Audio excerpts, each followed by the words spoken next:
So siapa yang belum subscribe Galeri Kereta, boleh klik button kat bawah subscribe, dan kita jumpa lagi di next episode untuk kita apa lagi proses untuk KA30 ni. Okay, see you, bye bye. Assalamualaikum.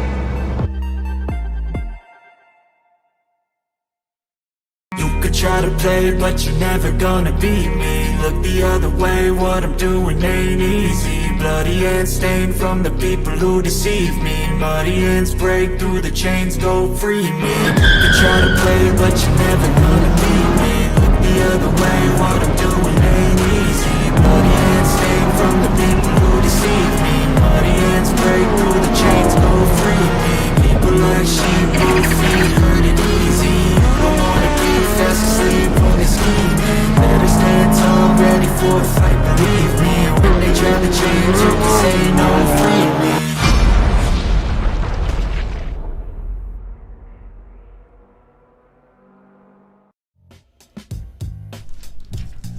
Good evening. With the battle between Mika, Hakimi and Wern getting ever closer together, only 4 points separates the top two, and of course Ayman Haziq still has a chance to go. It is winner take all here at the last round of the Toyo Tyre Super Street Series. Wow, it's so exciting stuff. I had to give that information out first. This is going to be absolutely epic. We're here at Suzuka Circuit for this evening, and we're going to have a very, very exciting time. I'm going to be your host for this evening, Max Palmer. With me in the studio is Budi. Terima kasih kerana sudi datang. Sama-sama Max. Ini adalah satu pertempuran yang hebat, Max. Lagi-lagi ni final punya match, Max. Round yang terakhir. Dan nampak mata saja memisahkan di antara Mika, Hakimi dan juga Wern. Yeah, anything can happen, and it usually does here on this series. So we're going to have quite the exciting race up ahead. But of course, before we do that, let's take a look into what goes into making a racer. You know, you have to prepare the car, but you could also have to prepare the human being that drives it as well. So with us is the Tukujan Pro Tips segment coming very shortly. It's a really interesting chat here, and it really goes into the psychology and the fitness required. So let's have a look. The previous episodes of this series, we've gone through driving techniques, and we've gone through the car, and of course we've gone through the all-important tyres, but we have not gone through the man himself. And of course that is perhaps one of the most important parts of the whole puzzle. Cars obviously don't drive themselves. Now obviously you can't just use skill alone to be a professional racing driver or professional drifter nowadays. You really do need to have the fitness as well. So I'm here with Tengku Jan to talk about that. I mean, just let us know what it's like to actually drive one of these race cars for 20 minutes, high intensity, and during the course of a race. Depending on the car, it's actually not very physical. But I think the physical aspect is very important to keep you going mentally. Again, I'll use Gazoo as an example. So we are racing basically the identical cars throughout, and everything counts. So on my case, for example, I don't open the windows. I keep the windows closed, throughout the whole race. Why? Because if I open the windows, then it affects the aerodynamics of the car. And I mean, the advantages might be very, very minute, but it's still an advantage. So by closing the windows, then the temperatures go up. The cabin temperature goes up. I don't know. We're probably hitting 50 plus 60 degrees cabin temp, and you're doing 20 laps, for example. By the time you hit lap 15, it might be a bit uncomfortable, right? But if you are not strong physically, then you'll break down mentally. So motor racing is all about the mental game as well. Keeping your focus, making sure you're hitting your mark lap after lap without any hesitation. So if you're not strong physically, then you'll break down mentally, which I think a lot of drivers actually go through this. Sometimes you don't realize it that you're breaking down mentally. But you actually are. So again, physical exercise, especially building up your stamina, that to me is the most important when it comes down to motor racing in general. Yeah. So coming back to that point of building stamina and building just enough of that physical strength to keep your mind in the game for a long time, what's the best way to train, and how do you train, for instance? Well, I think, and I'm not going to teach anyone what to do in terms of training. But if you talk about cardio training, there's many ways to do it. You can go jogging, you can go cycling. I personally, I'm a sports person. I enjoy playing sports. I play tennis, I play badminton, play a bit of futsal. A lot of these sports actually require a partner or a team. A lot of people actually don't have the same level of commitment as I do. I do get frustrated when I play these games and not have someone or a team that is at the same level as me in terms of focus. I mean, in terms of skill level, put that aside, but in terms of focus, turning up on time, wanting to play, and putting all your effort in playing the game.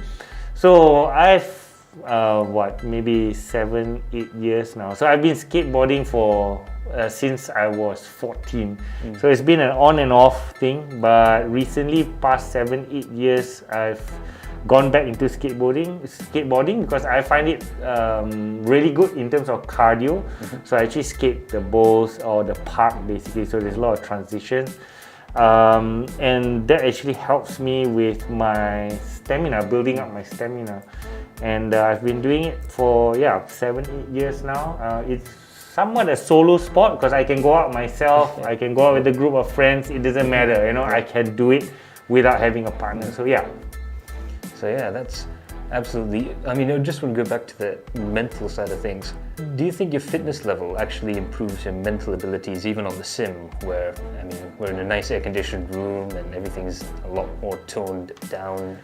Do you think it still can make a difference or can be a benefit? I don't know, maybe, definitely. I mean, if you are very, very weak, then, depending on this, I guess the rig which you're using, I mean, the force feedback that you get through a direct drive wheel is actually quite high. And I've done a few endurance races on sim, and it does get a bit taxing, visually, as well as, the effort which you have to put through the steering wheel. So yes, it's very different from a race car though, because with a race car you're getting the G-force, and there's a lot of information which you need to put through, and then of course the heat factor comes into play. So all that is very taxing physically versus sim racing. But again, I think physical wellness actually translate to mental healthiness, right? Yeah. So, it doesn't matter what you're doing, but, it's important to keep yourself physical so that you stay healthy and basically clear in your mind, Yeah. So there we have it. Just before we go, I've, especially being from rallying and being throughout all sorts of motorsports events all around, we're in Asia, it's a very hot country. Have you had or have you seen any of the horror stories around? Okay, I've had a horror story of myself. So this is rallying, I can't remember, it's either Port Dickson or Tanah Merah, I think, which is up north, right? So either one, but it was a hot day. We did maybe 50-60 kilos worth of rallying in the day, and we had a radiator blowout as well, so it was really hectic, for me and my navigator. That evening I went back to the hotel room, took a shower, and never got up. After that, I think it was dehydration as well. Ended up developing a high fever, started throwing up. And then by 5-6 a.m. the next day, everything kind of subsided, and then we went for leg 2 of the rally, which was crazy because at that point of time I was thinking to myself, oh my god, how am I going to make it to the second leg of the rally? I don't feel well and stuff. But yeah, I think that's part of rallying. As you mentioned, our heat and temperature in Malaysia is so high, and then when you're in the estates, what I realized is you have a lot of overgrown trees, and your car and yourself is actually in a very enclosed environment, so the heat actually gets trapped within it. Yeah, and as you know, you're a rally driver yourself. You got to keep all the windows closed. You can't open up your windows because if not, the dust will get in. So again, you know, you're cooking in the car and trying to complete 50 kilometers of rallying in a day. Yeah, it is quite dramatic here. It's a little bit strange, but once you get over that, once you actually learn, like, hydration is the most important thing, isn't it? Yes, definitely. And nutrition as well. Do you have any tips on nutrition? Eat healthy. I think don't overdo it. That's really important. I'm not going to tell people don't eat this, don't eat that. But I think one of the biggest killers is, of course, sugar. You know, try and avoid it as much as you can. Rice is complex sugar, so yes, since you already have rice, then you can skip white sugar, for example, right? So it's all the basic stuff. I think if you go for your regular checkups, your regular yearly checkups, your doctor will tell you what to do and what not to do, which is important for your health in general. Absolutely. So thank you so much for joining us over the course of this. Thank you so much for joining us over the course of these 4 episodes. Before we leave and we head our separate ways, what do you tell the good folks at home about, obviously, Toyo tires and how best to look after them? Okay, so when it comes down to tires, it's important, as I mentioned in the earlier episodes, is to understand what you're utilizing your vehicle for. So there are many types of tires out there. So you have the CR1s and the CR1 SUVs, which is for your regular daily driving and commuting. You have your high performance tires, for example, which is the Proxys TR1. So if you're enjoying a bit of track days or spirited driving over the weekend, but you still daily commute in your car, then the Proxys TR1 could be a choice for you. And even the SUVs, so the open country, I myself am using the open countries and I really love it. So I use it for daily commuting. It looks good, it looks aggressive, but in terms of noise and comfort, it's all in check, which I'm really happy. So again, every 2 weeks, if you can, check your tire pressures. That's very important because, you know, the tires are rubber. There's some level of leak from somewhere. So if you don't check your tire pressures, your tire will be deflated and you're not getting the maximum potential out of it. So I suggest every 2 weeks check your tire pressures.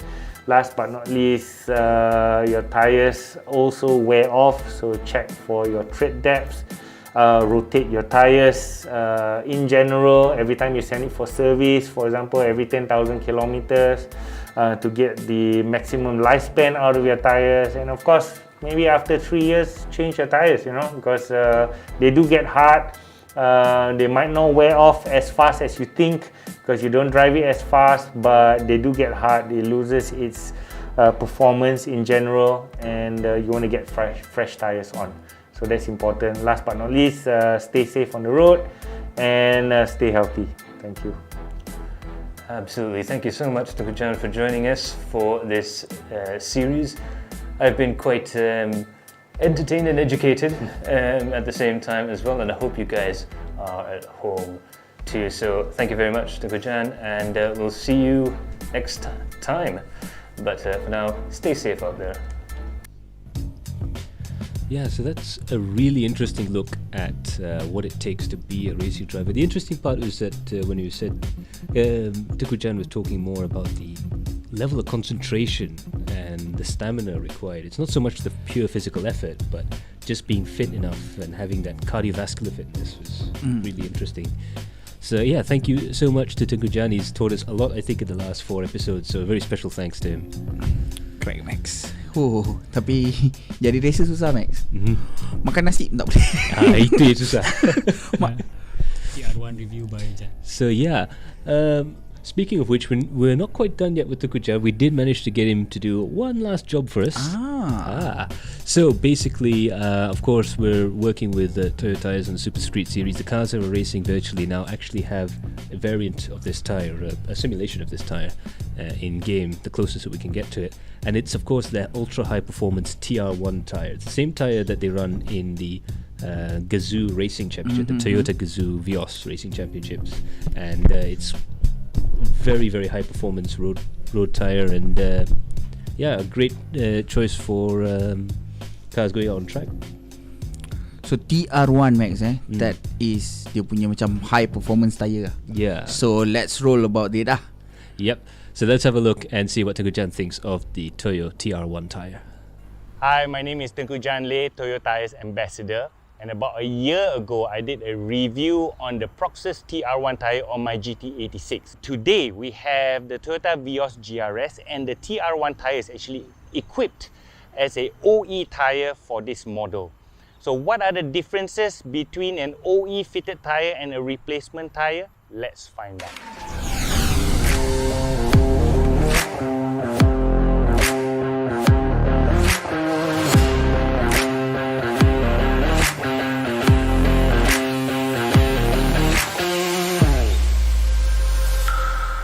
So the GRS now is basically a Gazoo Racing Sports Edition.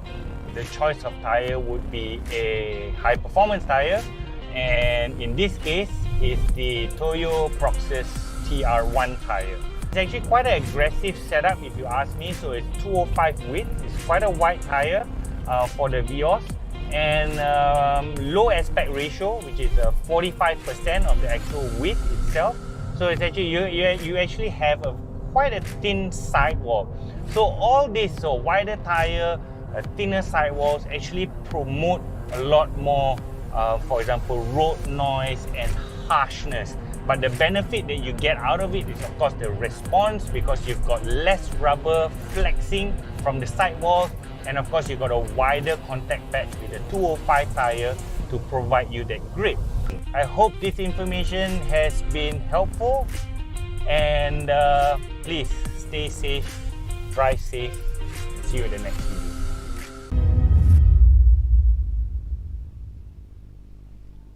Toyo Tyres. Yeah, that looks like a very good option for tyres there. And I mean, first of all, nice ride. Tengku Jan always having some really mint rides there. I really like the look of that Vios, right? Nampak lain Max. Yeah. That was like jarang like macam sekarang. yeah, betul.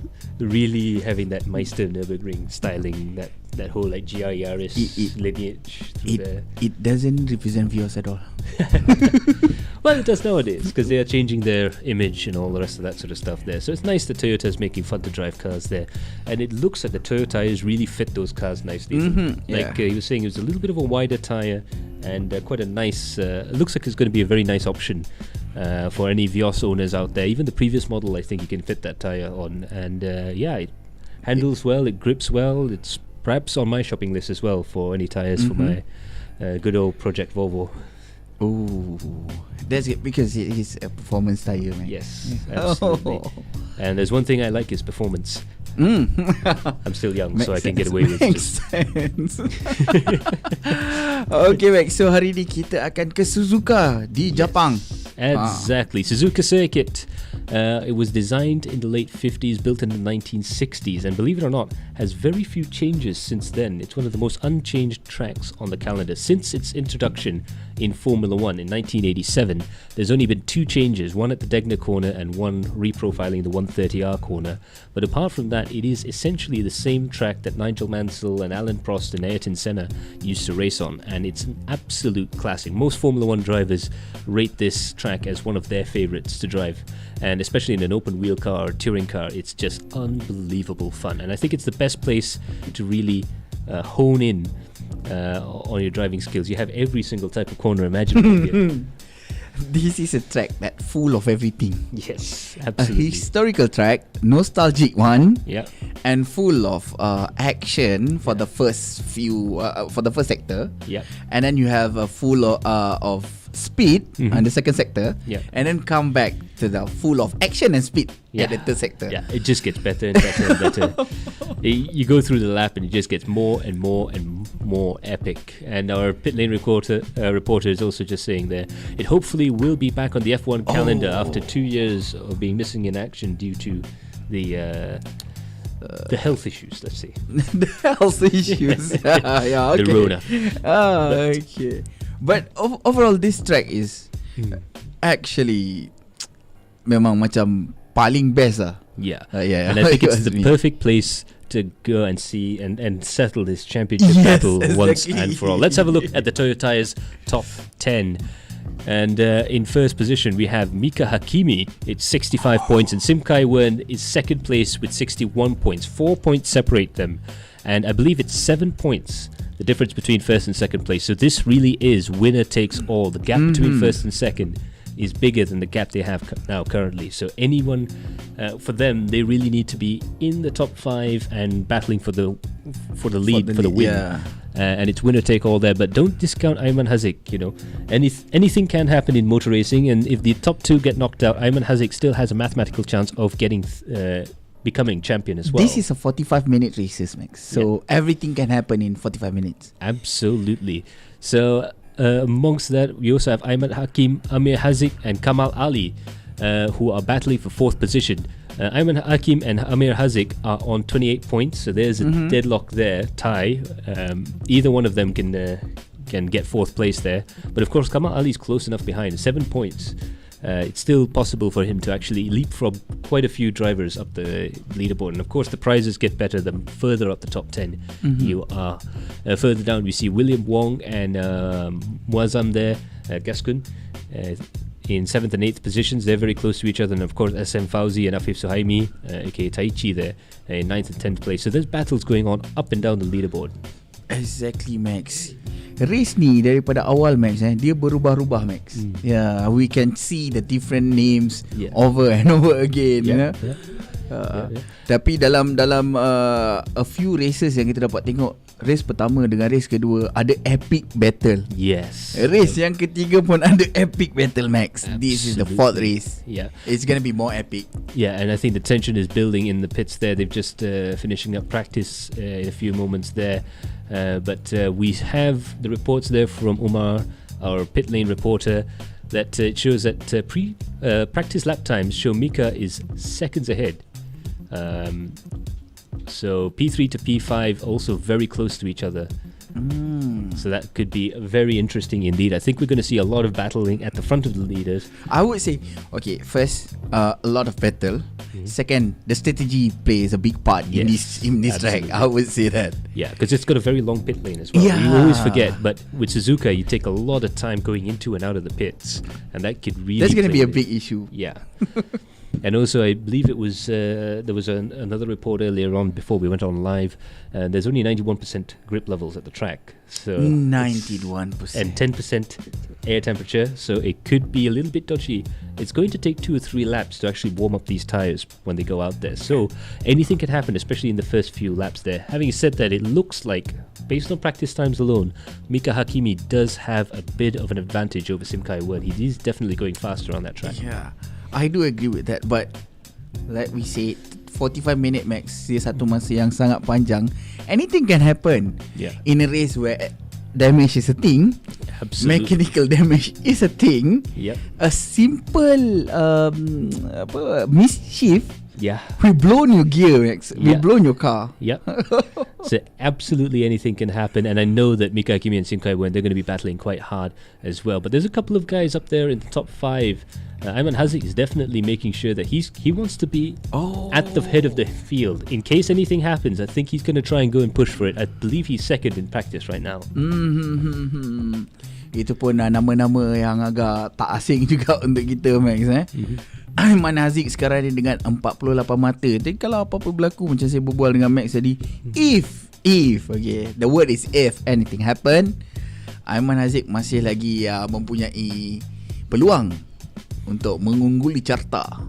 Yeah. So before we head to the track, we do have to mention the giveaways. I do know for a fact that there's very few limited goodie bags that are still not yet claimed. They're still out there. So remember, at the end of the season, on our Facebook posts and on our social medias and on Toyo Tyre social medias as well, we will announce the names of all 50 winners, all in one shot.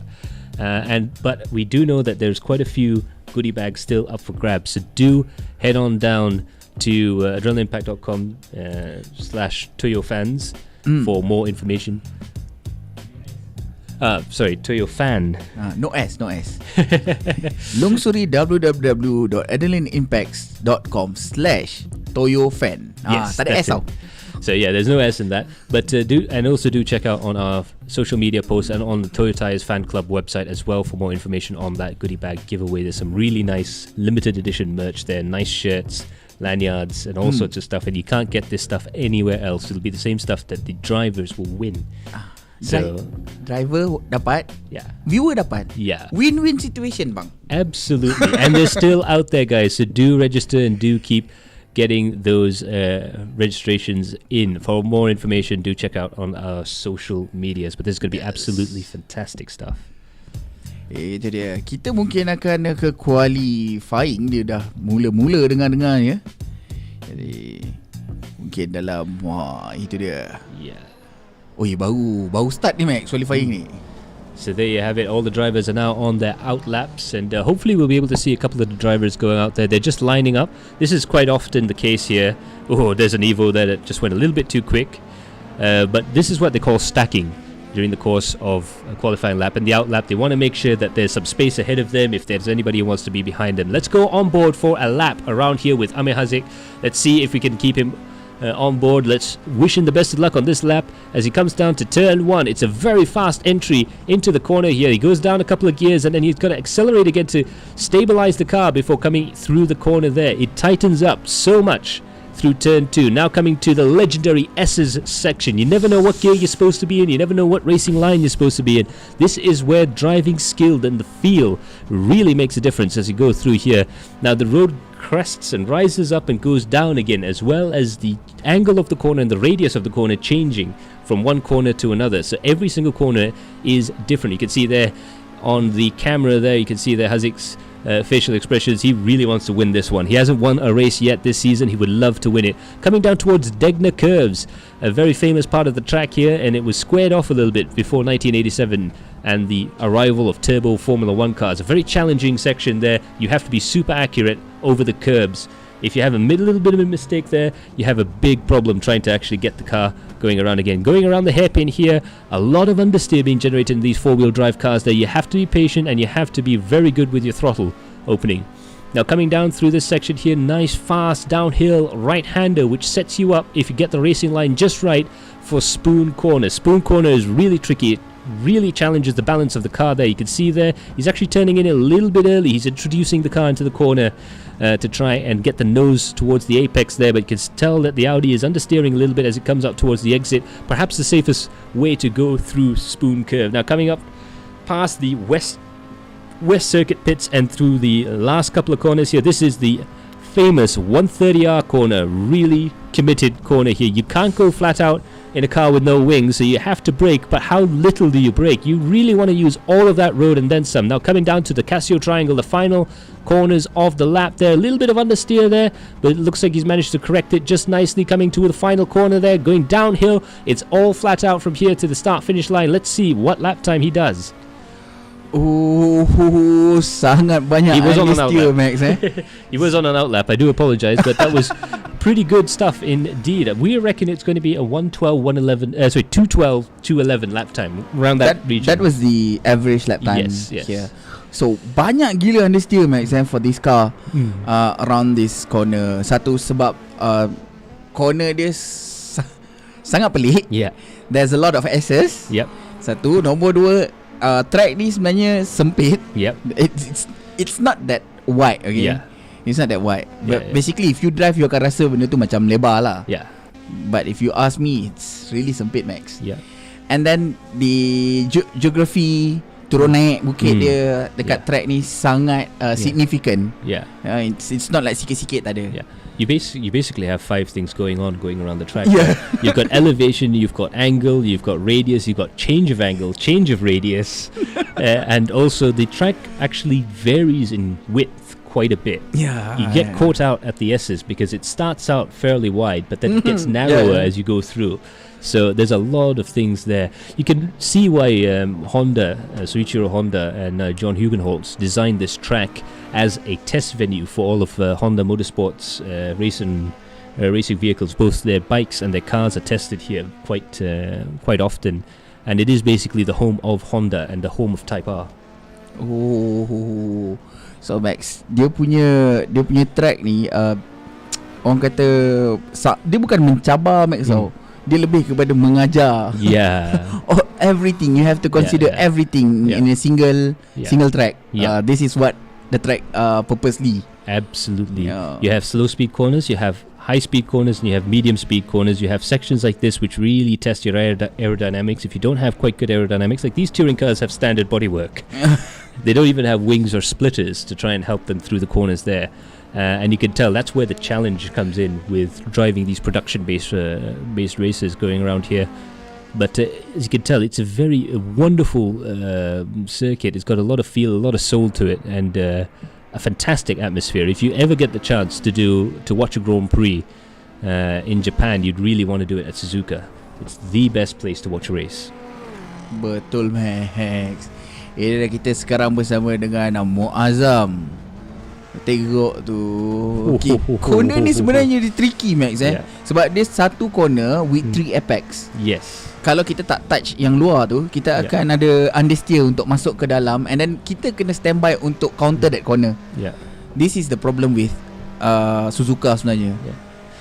So now we've just seen that Mika Hakimi has just done a 2:10.736. Sim Kai-wen's done a 2:11.854. Mika Hakimi is really on the boil tonight. He has pushed as hard as possible, and he's managed to get a fantastic lap time.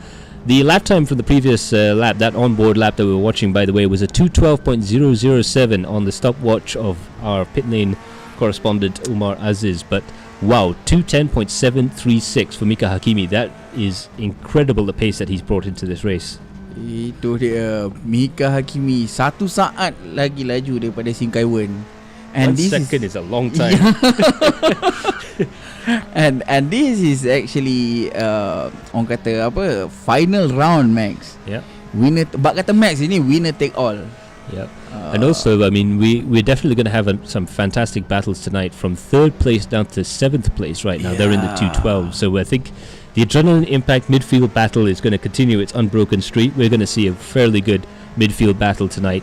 But when it comes to the battle between Mika and Sim Kai-wen for the championship, it looks like advantage Mika in qualifying. Itu dia, 2-1-2, 2-1-2, 2-1-2, 2-1-2, 2-1-2, 2-1-3, 2-1-3. Wah, gap di antara satu sama lain daripada nombor 3 sampailah ke bawah tu sebenarnya taklah jauh mana. Dia boleh kejar lagi orang depan. Gaskun driving, what car is this? This is Evo Evo, dengan Evo pun hampir-hampir untuk mengejar Mika Hakimi. Let's see what is his time. 2:12.15. Oh, that's quick. Tambah lagi. Yeah, very. Boleh kira agak laju juga tu. The only Evo in the top 10. Yeah.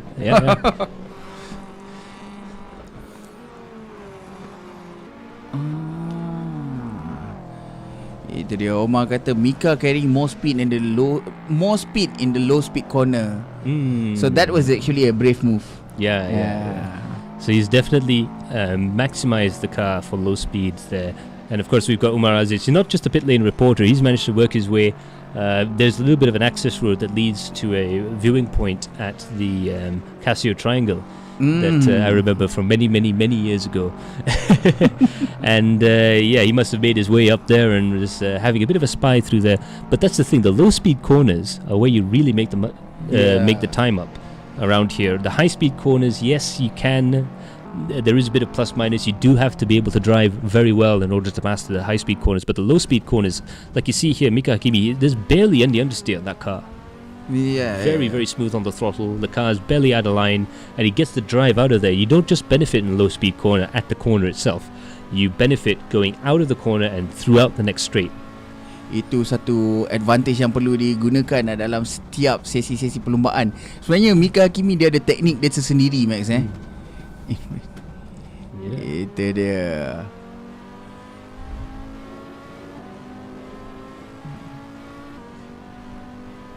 So yeah, we're just hearing some of the other reports from Umar Aziz there. In practice, Mika Hakimi was practicing trying to get the 130R corner at the max speed and the max time there. You could hear it as he goes through 130R. He barely lifts for the corner. He's really set the car up for the low to medium speed stuff here.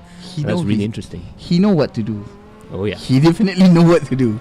Absolutely. This is how he built the skills. Yeah. No? And you can tell why he's managed to get that chance to go into the race, into real life racing as well. He's definitely got the bakat lah, the talent. Betul. Yeah. He is a speedster. That is definitely what he is. You know. Yeah, but I think it's great that we are able to actually find talent in sim racing, and they can translate that talent into the real world of motorsports as well. That's fantastic stuff. It means that there's another avenue for drivers who are interested in getting into sim racing. There's another avenue for them to get into real life racing. It's not just karting, which can be a little bit expensive, or immediately going to circuit racing, which is very risky. They can actually hone their skills here, and you too at home can hone your skills. Even in AC, it's quite a good platform to learn the basics and learn the racing lines, oversteer, understeer, car control. At least we have orang kata asas, dia punya fundamental. Yes, absolutely. So the way it works and so on, dia punya racecraft. So at least we have that before we go to the track. Yeah, I mean, we've had a couple of drivers who've competed in adrenaline impact events in the past. Drivers like Iman Danish, who have actually managed to make that step to real life racing. We also Amir Farid Young, great friend of the community, who's managed to get himself into a saga. I believe he's with the FCR Auto House. Yes, FCR Auto House, correct.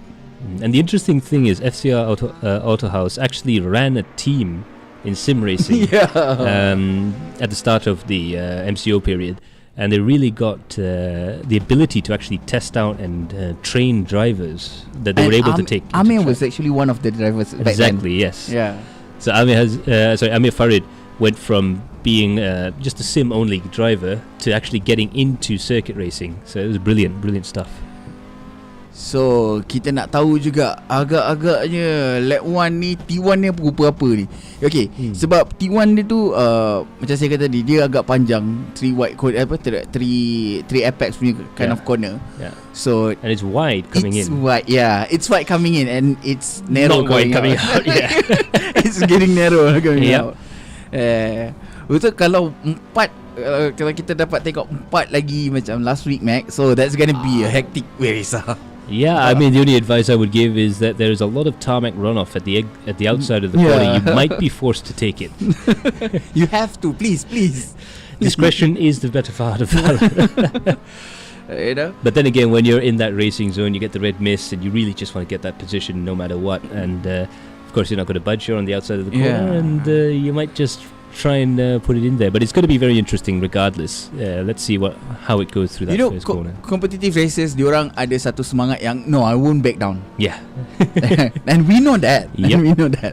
They have that feeling macam, come on, orang lain boleh back down, not me. That is their feeling. Yeah.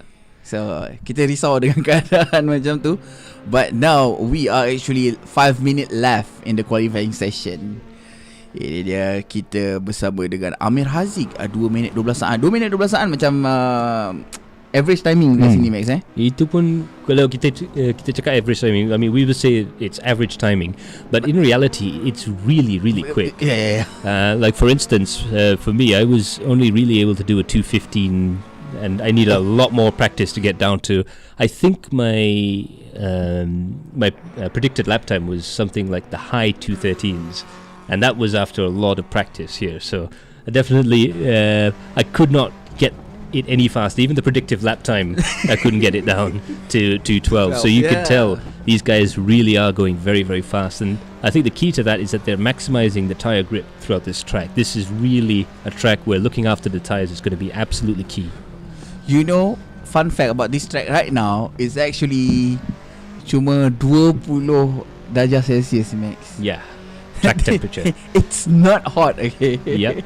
And just as a bit of a contrast, in the daytime hours during testing at Bahrain, they were getting up to 35-40 degrees track temperature. And it's not hot in Bahrain right now. So you can imagine this is definitely jumper weather, sweater weather.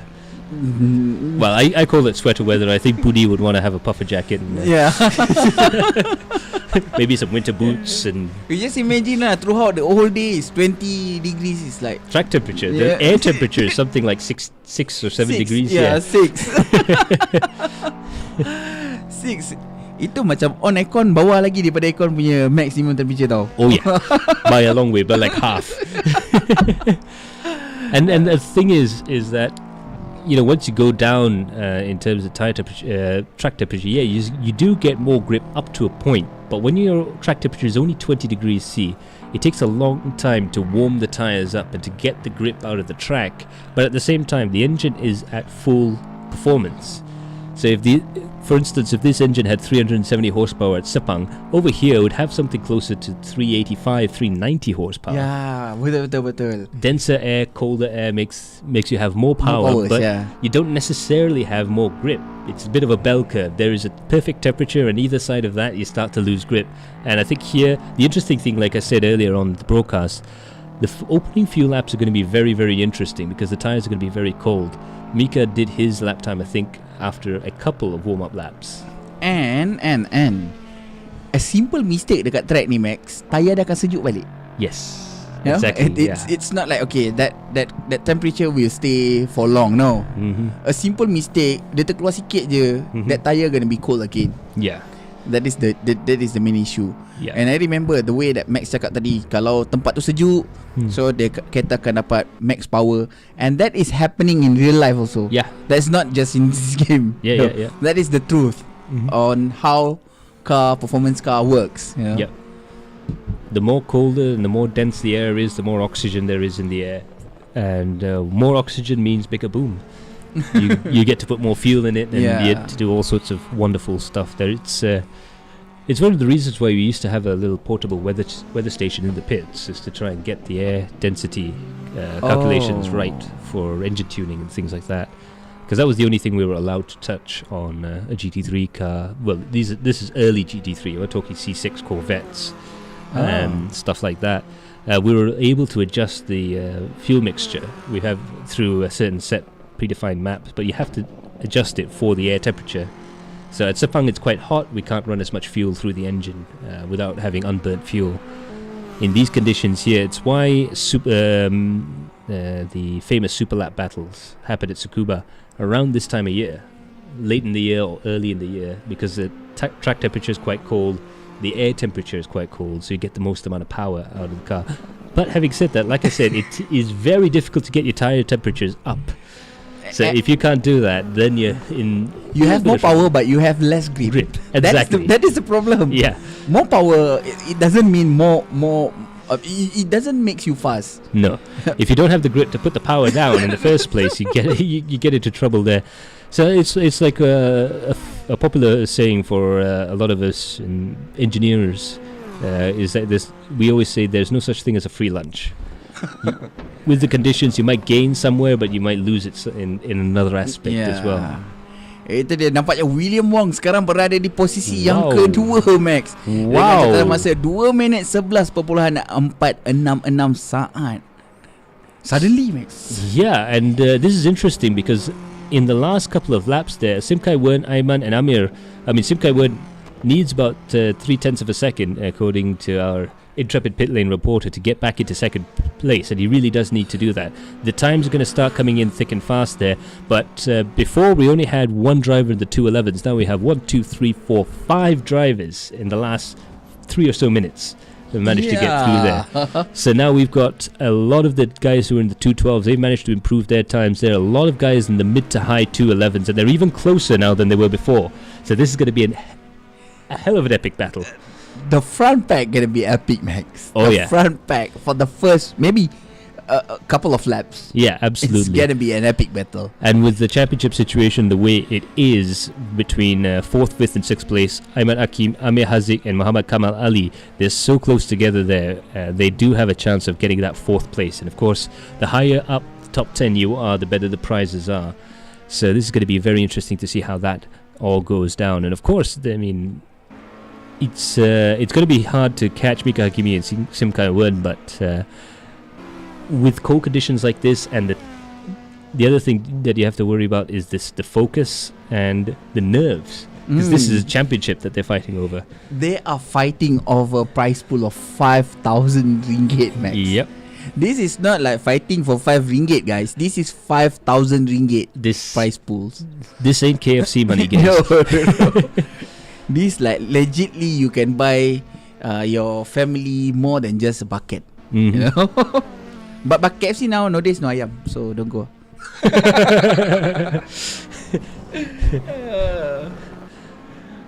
But yeah, it's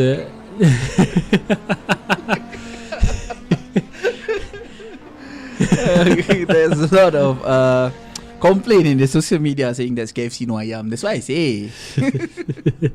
well, you said it, not me. Make a quotation ada ayam. So anyways, there you have it. That is our qualifying over and done with. There's a few more cars out there that could theoretically improve their lap times. Muazzam's out there. He might have a chance. Actually, he's gone to 2:11.677. So there's quite a few drivers out there. But right now, the top 4 are locked in. They are in the pits. Mika Hakimi will be your pole man, 2:10.572. William is in 2nd place. An amazing run from him, 2:11.466. He's definitely improved by leaps and bounds there. Ayman in 3rd position with a 2:11.5, and Simkai Wern in 4th place. He was looking very comfortable in 2nd there, but he's dropped with a fantastic performance from William and Ayman. He's dropped down to 4th position. That's going to be really difficult for him to try and get the championship. But again, I think lap 1's going to be very difficult for everyone. Max, Muazzam is the only driver with Hi, my name is Tengku Janle, Toyo Tires and Beth. the Evo, Max. Yeah. And he is 211. He's doing 211 with an Evo. Yeah. And he's quite far at the front there. He actually managed to squeeze every single power that Evo have. Yeah. Again, it's down to the driving style as well. I guess Muazzam has a very different driving style to the Audi drivers, and he's able to actually really get control of that situation there. So that's fantastic. He managed to driving. tame the Evo lah. Yeah. That's what it is. Absolutely. And around Suzuka circuit, I mean, for any 4-wheel drive car, Suzuka circuit is a bit of an Achilles heel. Everyone in sim racing knows you take a 4-wheel drive car to Suzuka, it's going to really punish it. It's going to really show the flaws. Understeer here, understeer there, understeer is everywhere. Well, understeer is everywhere except for all the places where you get oversteer. Yeah. Neutral steering doesn't exist. No, doesn't exist. Doesn't exist. All the hairpin gonna be understeer. All the Esses is gonna be oversteer like this. Yeah. It's gonna be like flow. Ooh. And 130R is anybody's guess. So we're just having a quick look at the comments there before we head over to the grid. Afiq Fadlan says, power, Max tak belanja Kipchi ke season ni? Tak ada budget lah bang. Kipchi is only for iRacing lah. Itu dia. Tadi kita dah tengok qualifying session di Suzuka. Macam kita cakap tadi lah, dia bukan satu track yang biasa-biasa. Dia memang favourite track untuk kebanyakan racer, tetapi dia satu track yang sebenarnya amat punishing untuk lagi-lagi untuk kereta 4-wheel drive. Yes. 4WD. 4WD. Dia lebih kurang tu. Yon WD. Yon WD. Yon means 4 Japanese. I had to learn that really quickly because I was we were being interviewed by a Japanese gentleman for Autosport Japan when I was running the rally car. It was it was quite interesting. The gentleman was quite good actually, but of course he was used to speaking to the Japanese drivers, and we turned up in our Mini. And yeah. So anyways, here we are. Here is the start of the race right now. Mika Hakimi is on pole position, and he is in with a chance of winning the grand prize here, the Toyo Tyre Super Street Series. It's between Mika Hakimi in first position and Wern in fourth position. The lights are about to go on. All the drivers are now on the grid.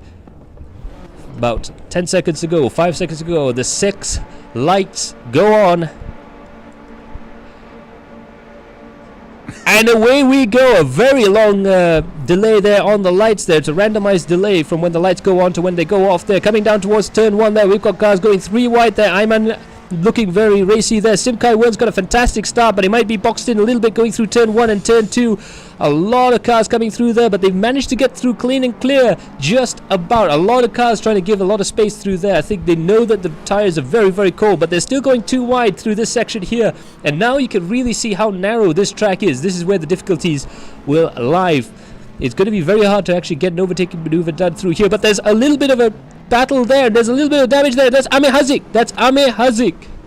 Amir Hazik has gone off the track there. He got tangled up with an Evo there. I'm not too sure which one that is. Wern is still in fourth position. Mika Hakimi is in first. So it's Mika, Ayman, William, Wern, Ayman, and Muazzam, your top 6 right now as they go down into Degner curves there. Hard on the brakes and turning in through the corner there. You got cars going too wide, going through the Degner curves. Unbelievable stuff here as they go through there. And Ayman Akim's off the track as well. Ayman Akim is off the track at Degner curves there. And he's down into 8th position. He wouldn't be too happy about that. But there's still a lot of race left in this. There's a lot of race left to run here at Suzuka. William Wong, meanwhile, he's in 2nd position there. And he's under a lot of pressure from Ayman Hazik right now, who's in 3rd place. Remember, Ayman Hazik has an outside chance of winning the championship, depending on how Mika and Wern do going through there. He can see there he's having a little bit of fun there with William Wong. William Wong goes a little bit wide. He gets sideways coming out of the corner there. And let's see if we can see a overtaking maneuver there, heading up to one of the fastest corners in Formula 1, 130R. Will they be able to overtake there, coming down towards there? It looks like he's got the draft coming up towards William Wong. He's going to decide. I think that discretion is the better part of valor, but he's very close there. You can just about read the serial number on the back of that car as he goes through the corner there. Now coming towards Casio Triangle. Will he try and do anything there? Just a little bit. William Wong's just a little bit better than Ayman on the brakes there, but that is a fantastic lap there. Too wide through Degner. Itu yang kita katakan sebentar tadi.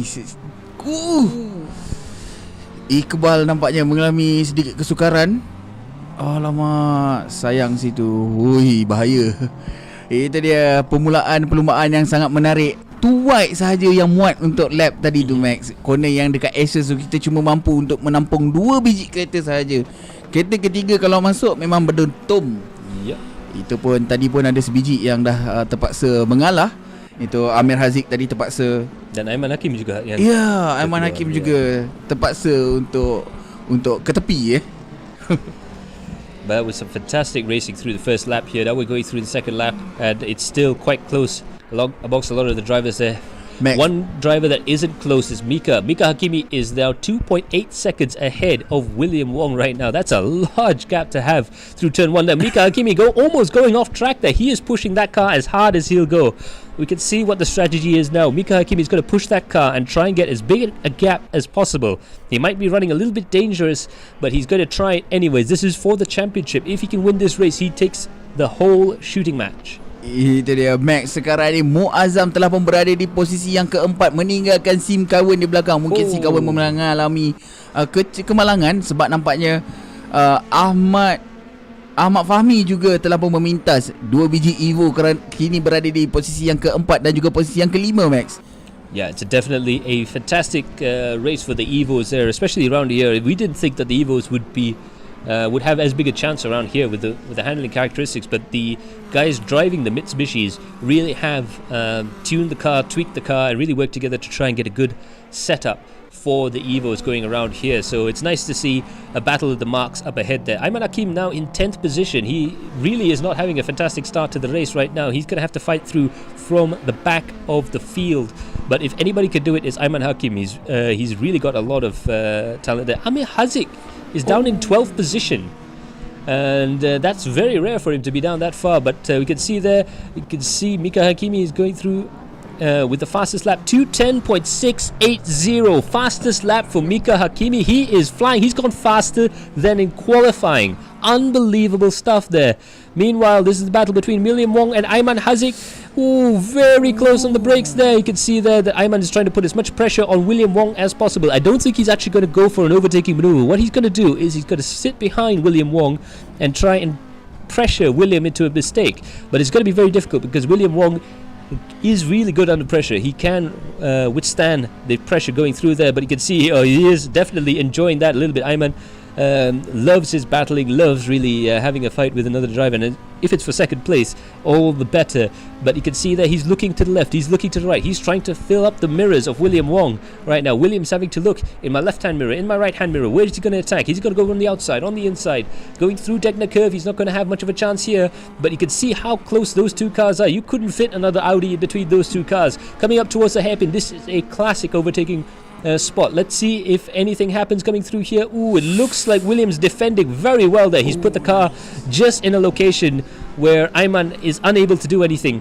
But there is another outbraking opportunity up at Spoon Curve, and the road is a little bit wider. Meanwhile, the battle with Simkai Wern, he's trying to fight his way back up to where he was before in 4th place. He was in 6th, now he's up into 5th, and he's trying to catch the other cars going up there. But SM Fauzi and Ahmad, they're very close to each other, and they definitely don't want to get that let that Audi go away. Itu dia. Nampaknya di track ni nampaknya Evo menunjukkan taringnya, Max. Kini kita dapat saksikan SM Fauzi dan juga Ahmad Fahmi masing-masing cuba untuk mendapatkan Singkawan. Singkawan nampaknya pulling away di straight road, Max. Mungkin dia ada sedikit kelebihan di situ. Omar kata nampak gaya macam Simkai-Wen dia set up untuk lower downforce, Max. So cornering dia akan sedikit issue di situ. So he's definitely looking for a race setup. He's got the car lower to the ground and with less rake in the car. Of course, there's no adjustable wings or anything on these cars there, but there's things you can do to the body to actually affect the aerodynamics as well as the suspension setup. So it does make a difference when they lower the car, they reduce the rake of the car. The car does generate less negative lift, not so much downforce, but negative lift, and it does become harder to drive around the corner. Oh, Ayman Haziq's off the track. Ayman Haziq is off the track. He's now down to 5th, 6th, 7th, 8th position. 10th position right now. That's unbelievable stuff there. We didn't catch what happened there, but unbelievable. There was a big big slide, obviously. I'm not too sure what happened there, but now Gaskun Muazzam is in 2nd place, guys. What a race for him in the opening sector of this lap. The opening laps of this race, Muazzam has managed to get himself up into 2nd place. And look at that, Gaskun there. And Muazzam Muazzam there in 2nd position. And like Umar Aziz was saying, Team Evo right now is the chant from the pits. And it's brilliant stuff there. All of Muazzam's fan, all of the Gaskun army is really pushing hard there in 2nd place. There you go. Itu dia. Crowd goes wild for Gaskun, Omar kata. Itu dia, masih lagi bersama dengan Evo, SM Fauzi dan juga Ahmad Fahmi masih cuba untuk mendapatkan Simkawan 0.1 saat saja di belakang. Sebenarnya masih lagi dapat melihat. Mungkin dia perlu take advantage on every single corner, carry dia punya speed, and tapi dia ada sedikit kekurangan sebab berat lagi kereta Audi daripada Evo, Max. Dia dekat situ dia mungkin agak kurang sikit nak bawa speed lah. Sebab kita perlukan kereta yang lebih berat membawa speed yang lebih tinggi waktu corner. Dia macam tu. Inertia. Ooh, that was a very close race there. Ayman Haziq is really pushing hard there. He went around the outside of Iqbal. That was a heart-stopping moment there. I'm pretty sure Iqbal was not expecting to be overtaken in the second half of Spoon Curve on the outside. That's usually where you're too busy trying to control the understeer coming out towards the exit there. But that was very cheeky move there. Just another thing to mention, I think it was SM Fauzi and Ahmad that were battling in the last race. So they can carry on the battle that they had in the last race. I'm sure they had a lot of fun there. I think they're going to have a lot of fun through the closing stages of this race, I'm sure. Now, looking at Iqbal there, he's in 11th position, but he has a whole gang of cars behind him there. So we've got Ismail, Ahmad and Danish behind. That's another battle there. And Amir Haziq, he's actually managed to catch up. He's gone past 9th place right now, and he's managed to catch up with Ayman Hakim. Let's see if Amir Haziq can actually make the move on Ayman Hakim. But it's unbelievable stuff to see Amir. His car is going absolutely flat out through these sections here. Dia nampak gayanya macam tak ada masalah ambil corner macam tu, Max. Yeah. Ya, setup yang cantik. Tapi mereka menggunakan setup yang sama di antara satu sama lain kalau diikutkan.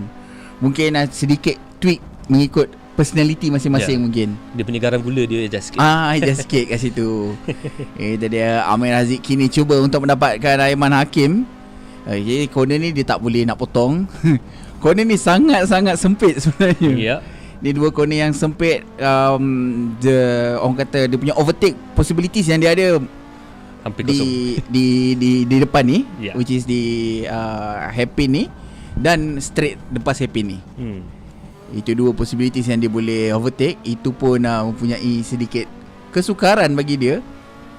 Ayman Hakim ni terkenal dengan defensive driving, Max. Yeah, that is what we know. Dia terkenal dengan defensive driving style dia. And you'll see here he's going to go run the car a little bit wide to the left there just to stop Amir from getting any ideas going through spoon curve. Like Budi said, Ayman has a fantastic knack for defensive driving. He almost has another set of eyes at the back of his head there for these special occasions. Now going up to 130R, it is possible to overtake there, but you have to be a very brave man to try.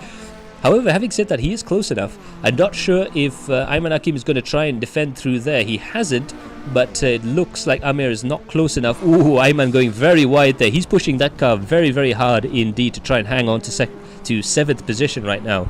Now, going through the Casio Triangle, the exit of this is so underrated as that part of the track is so important. It doesn't seem like it, but it really is the most important part of the lap there. You can lose a lot of time just through that section there.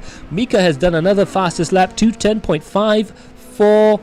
2:10.548. That must be some sort of a record around here. Unbelievable pace there from Mika Hakimi. He's already 7.2 seconds ahead of Muazzam. Mika is actually dominating this race, Max. Absolutely, and you can see that he's absolutely in a league of his own right now. He's definitely desperate for that championship. He really wants to get that championship and he wants to stamp his authority on the series. He's like, Toyo Tyre's event, I'm number one, bro.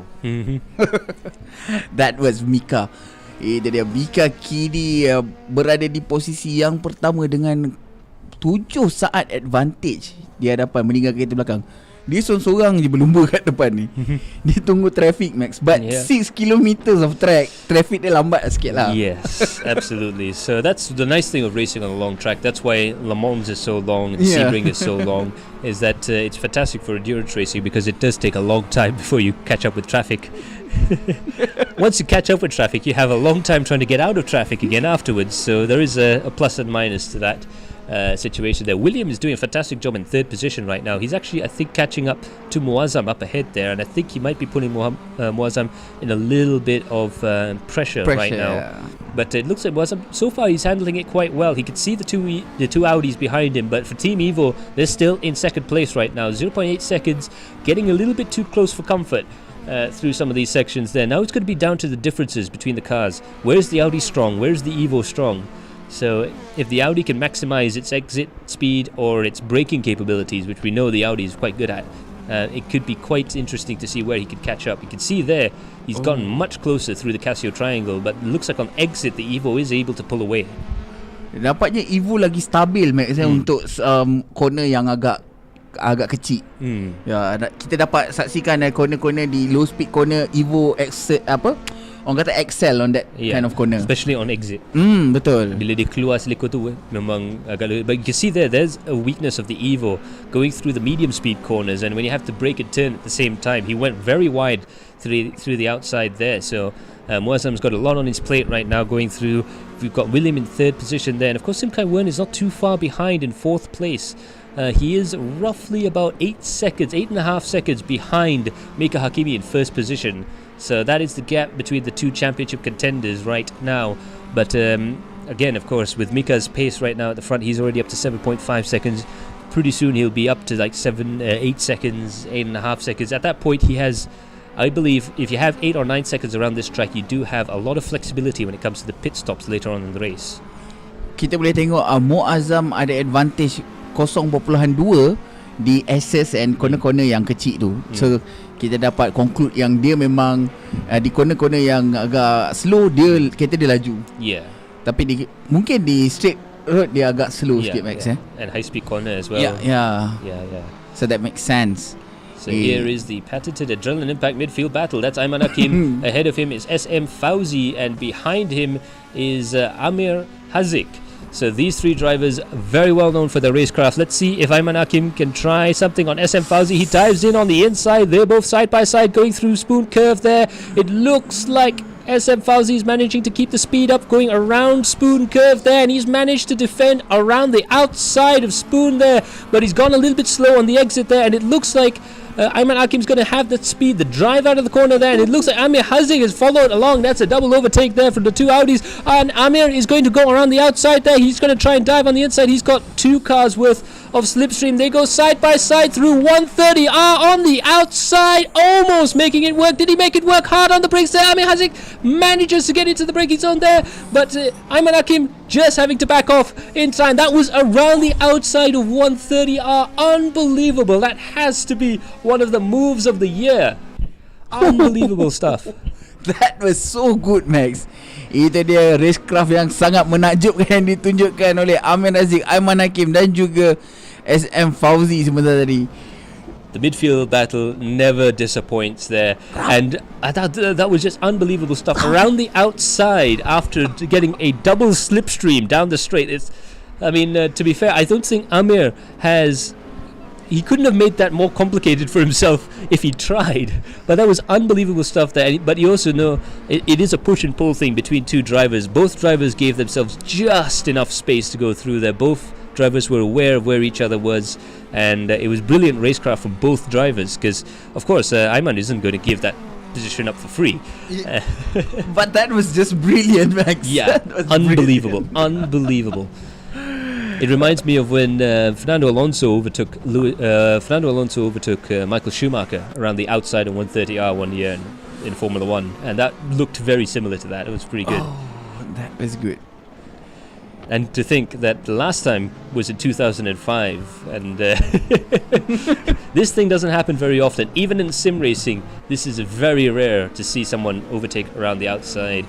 Amir Hazik there gets the pit lane driver of the day from Umar Aziz there, definitely, for sure. He's definitely one of the guys that we're going to put up for our driver of the day vote, that's for sure. But also Ayman Hakim, he was doing a fantastic job there. I think brilliant, very high level driving from both drivers there. Fantastic stuff there. But Ayman Hakim is still going through there. William Wong is going side by side with another driver there. It looks like William's gone wide. William's gone very wide, and it looks like Muazzam's gone wide as well. Who's going to try and go through there? And it looks like Muazzam still manages to keep hold of third position. Both drivers got tangled up a little bit earlier on there. Going through 130R when both cars are sliding towards the barrier. That's absolutely scary stuff there. But they're still under battling conditions right now. He's going to go side by side coming down after Casio Triangle. They're going to go side by side down the main straight. Who is going to get the braking zone right here for the next corner? It looks like Muazzam has to give up the position to William Wong. What a brilliant bit of driving. Oh, that is a hard hit there. I don't think Muazzam was expecting the Audi to brake that early there, but that was some pretty scary stuff. William Wong is down into 4th position. He wouldn't be too happy about that, I'm sure.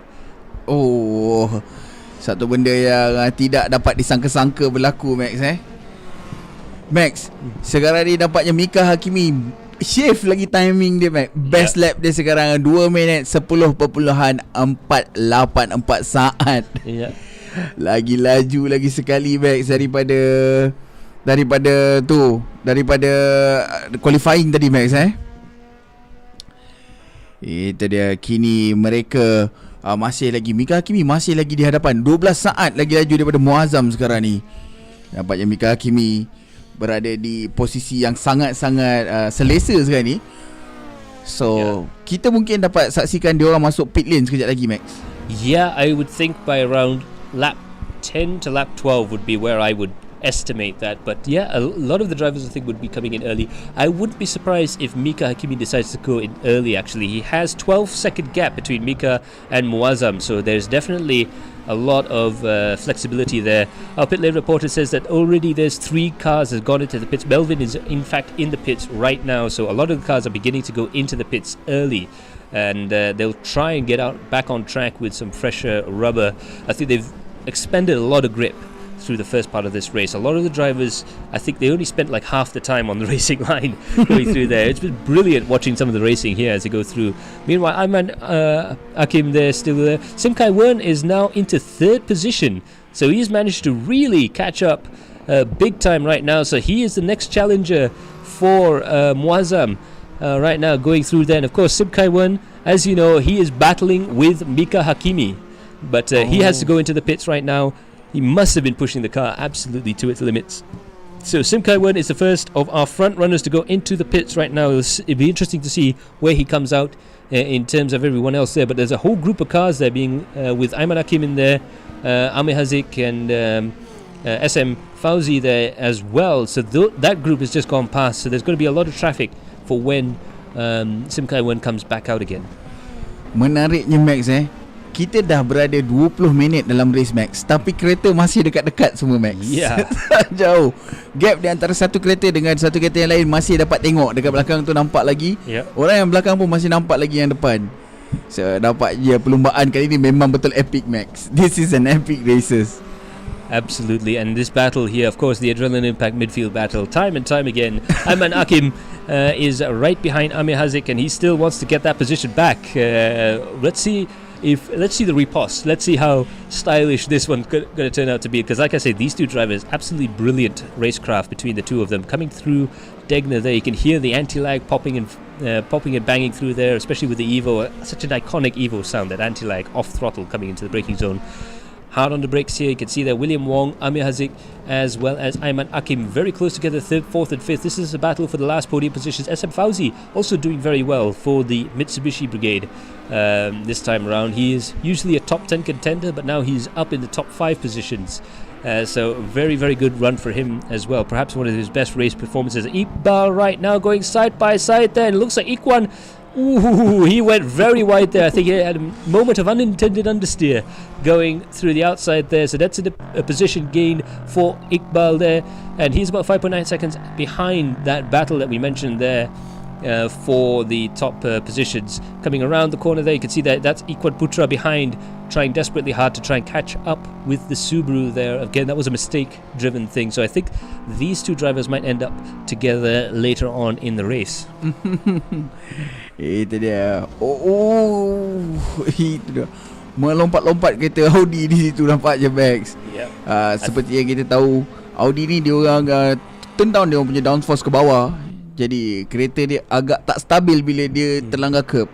So kita akan dapat dia melompat-lompat di situ. But you can also see the Evos as well. I think everyone has decided to take the Audi line and really run the cars over the curb quite dramatically. I think even in a TCR car that would be quite dodgy to try and do that there. But these are production cars. As you can see that they're running these Audis so low to the ground and with zero rake. So they're really trying to get as much aero advantage as possible as they dive through these corners here. You can see there the Evos are doing quite well for themselves this race. I would say the Evo done a good job here, Max. This is like, okay, this track is like, this meant for my car. That's what the Evo said. Absolutely brilliant stuff there. But there you go, Mika is in first position, 15 seconds ahead. Now he has to pit very, very soon. I think he's got the gap right now. This would be the perfect time for him to go into the pits there. Muazzam is still in second position. William is in third. Amir is in fourth. And Ayman Hakim is in fifth position. That's your top 5 right now with 10 laps gone. Meanwhile, the clouds have gone away right now. So perhaps there's going to be a bit more temperature out on track. Of course, we are following the weather patterns in Japan. So occasionally, if you do see the weather switch quite dramatically, it's because it's increased a little bit.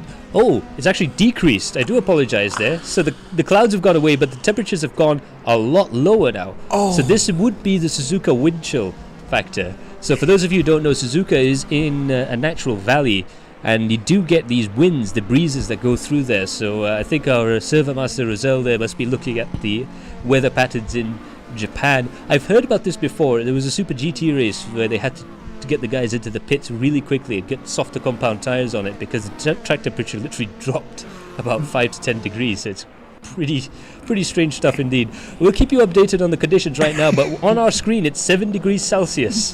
This is gonna be hectic the second part of the race, Max. I think they might need snow tires. But then again, the TR1 does have some fantastic all-round weather performance there. The Toyo Tyres TR1 that these guys are running on, so I'm pretty sure they will be able to handle the grip there. But the temperature, trying to get the temperature into the tyres, of course, is going to be quite difficult indeed. Mika Hakimi is still in first position. He's actually gone a lot quicker there. 17.9 seconds between Mika and Muazzam. I'm not too sure if he's pitted yet. He must have. I don't think so. Not yet. Yeah, I don't think so. So he's really trying. I think he's trying to get a Grand Slam here. He's got the fastest lap. He's got the pole position. He wants to lead every lap. He might be trying to build up enough of a gap in order to get every single lap led. Oh, that makes sense. Itu dia, race kita telah pun bermula selama 25 minit. Okay, kepada yang menonton, jangan lupa giveaway masih lagi terbuka. Untuk menyertai giveaway, layari www.adrenalineimpact.com/toyofan. Korang boleh register dekat situ, tengok apa dia punya instruction dan boleh memenangi hadiah 50 goodie bags akan diberikan. Ada lanyard, ada bag dengan tu lah T-shirt. Goodie bag tau. Kau jangan expect dia backpack pula. So yeah, just like Budi said there, we have 50 goodie bags to give away right now, and a lot of them are still up for grabs there, so do have a look in the description for your chance to win, or head over to adrenalineimpact.com/toyofan for your chance to win some fantastic goodie bags here. The same prizes that we're going to give out to the drivers as well, so that'll be a cool little memento for all the drivers there. There's 50 goodie bags there, and there's quite a few still available, so if you slip those names in, slip your name in there, and maybe get your friends to join in on the fun as well. Who knows, you might actually get quite a few nice shirts, lanyards, and all sorts of other goodies. Max, nampaknya William Wong, gap di antara William Wong dan juga Muazzam semakin menghampiri, Max. 3 saat sahaja William Wong. Daripada 7 saat, kini tinggal 3 saat sahaja. Meanwhile, Ayman and SM have had a change in position there. For once, actually, a very standard overtaking maneuver there, in outbraking someone into an outbraking zone there. Weirdly enough, we haven't actually seen much of that. That's almost boring in comparison. We'd be screaming normally about that sort of stuff, but there's been so many attacks going around the outside and in the middle of difficult corners there. It's absolutely unbelievable. But right now, our positions here with 12 laps, Mika is in first place, Muazzam's in second, William is in third, Amir is in fourth, Ayman is in 5, and Ayman is in 6th position there. So Amir Hazik, he's in 4th position there. He's one of our he's the one with the mathematical chance of winning the championship. If there was anything to go wrong with Mika and Simkai Wern, this man, if he could win the race, he could technically win the championship. It's hard.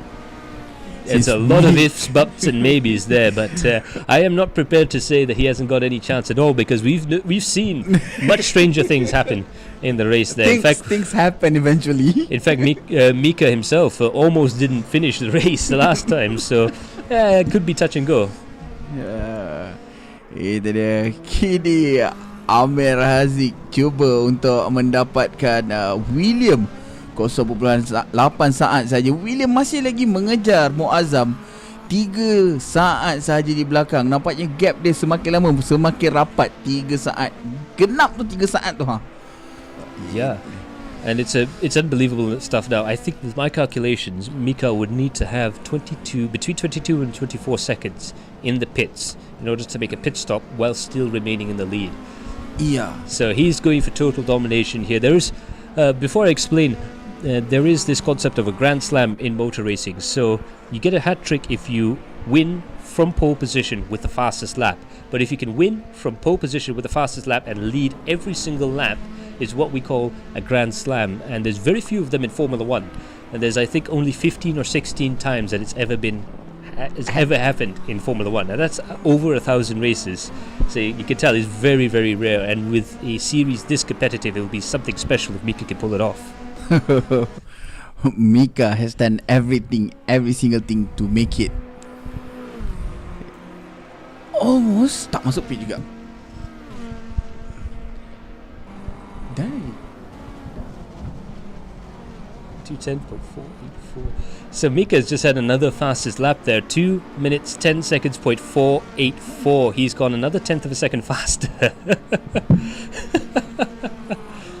It was 2:10.5, and we had to read that. Just both of us, me and Budi, were looking there, just trying to figure out, did we have a mistype? No, it's 2:10.484. He's going faster.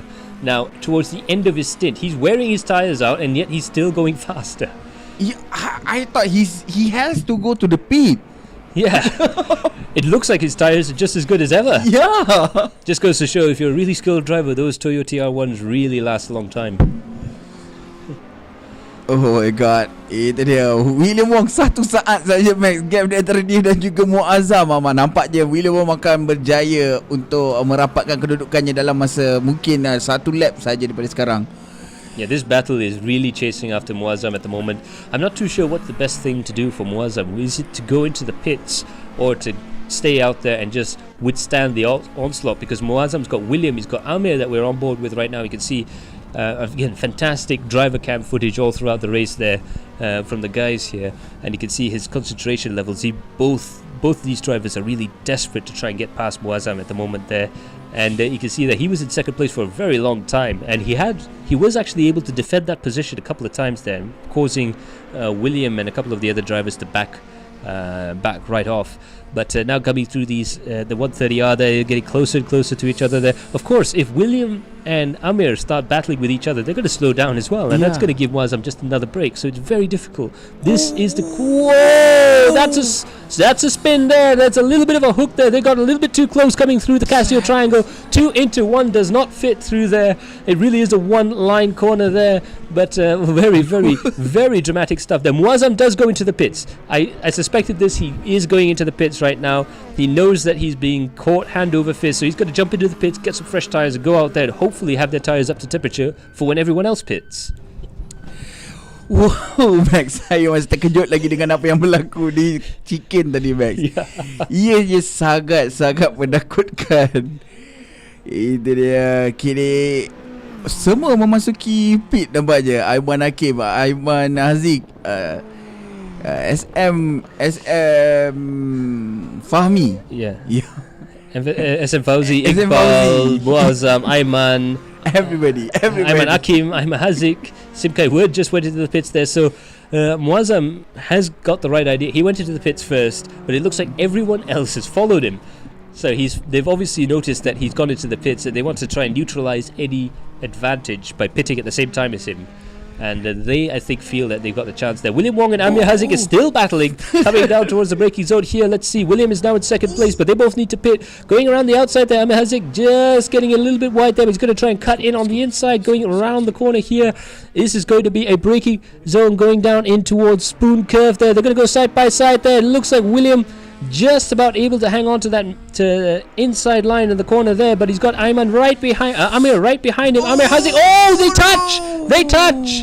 They got a little bit too close coming to the braking zone there, and they touch, and William is off the track yet again. He must be one of the most unlucky people on the planet right now. He's been involved in quite a few incidents there. Yeah. Your heart sort of goes out to William right now, and it's quite hilarious stuff indeed.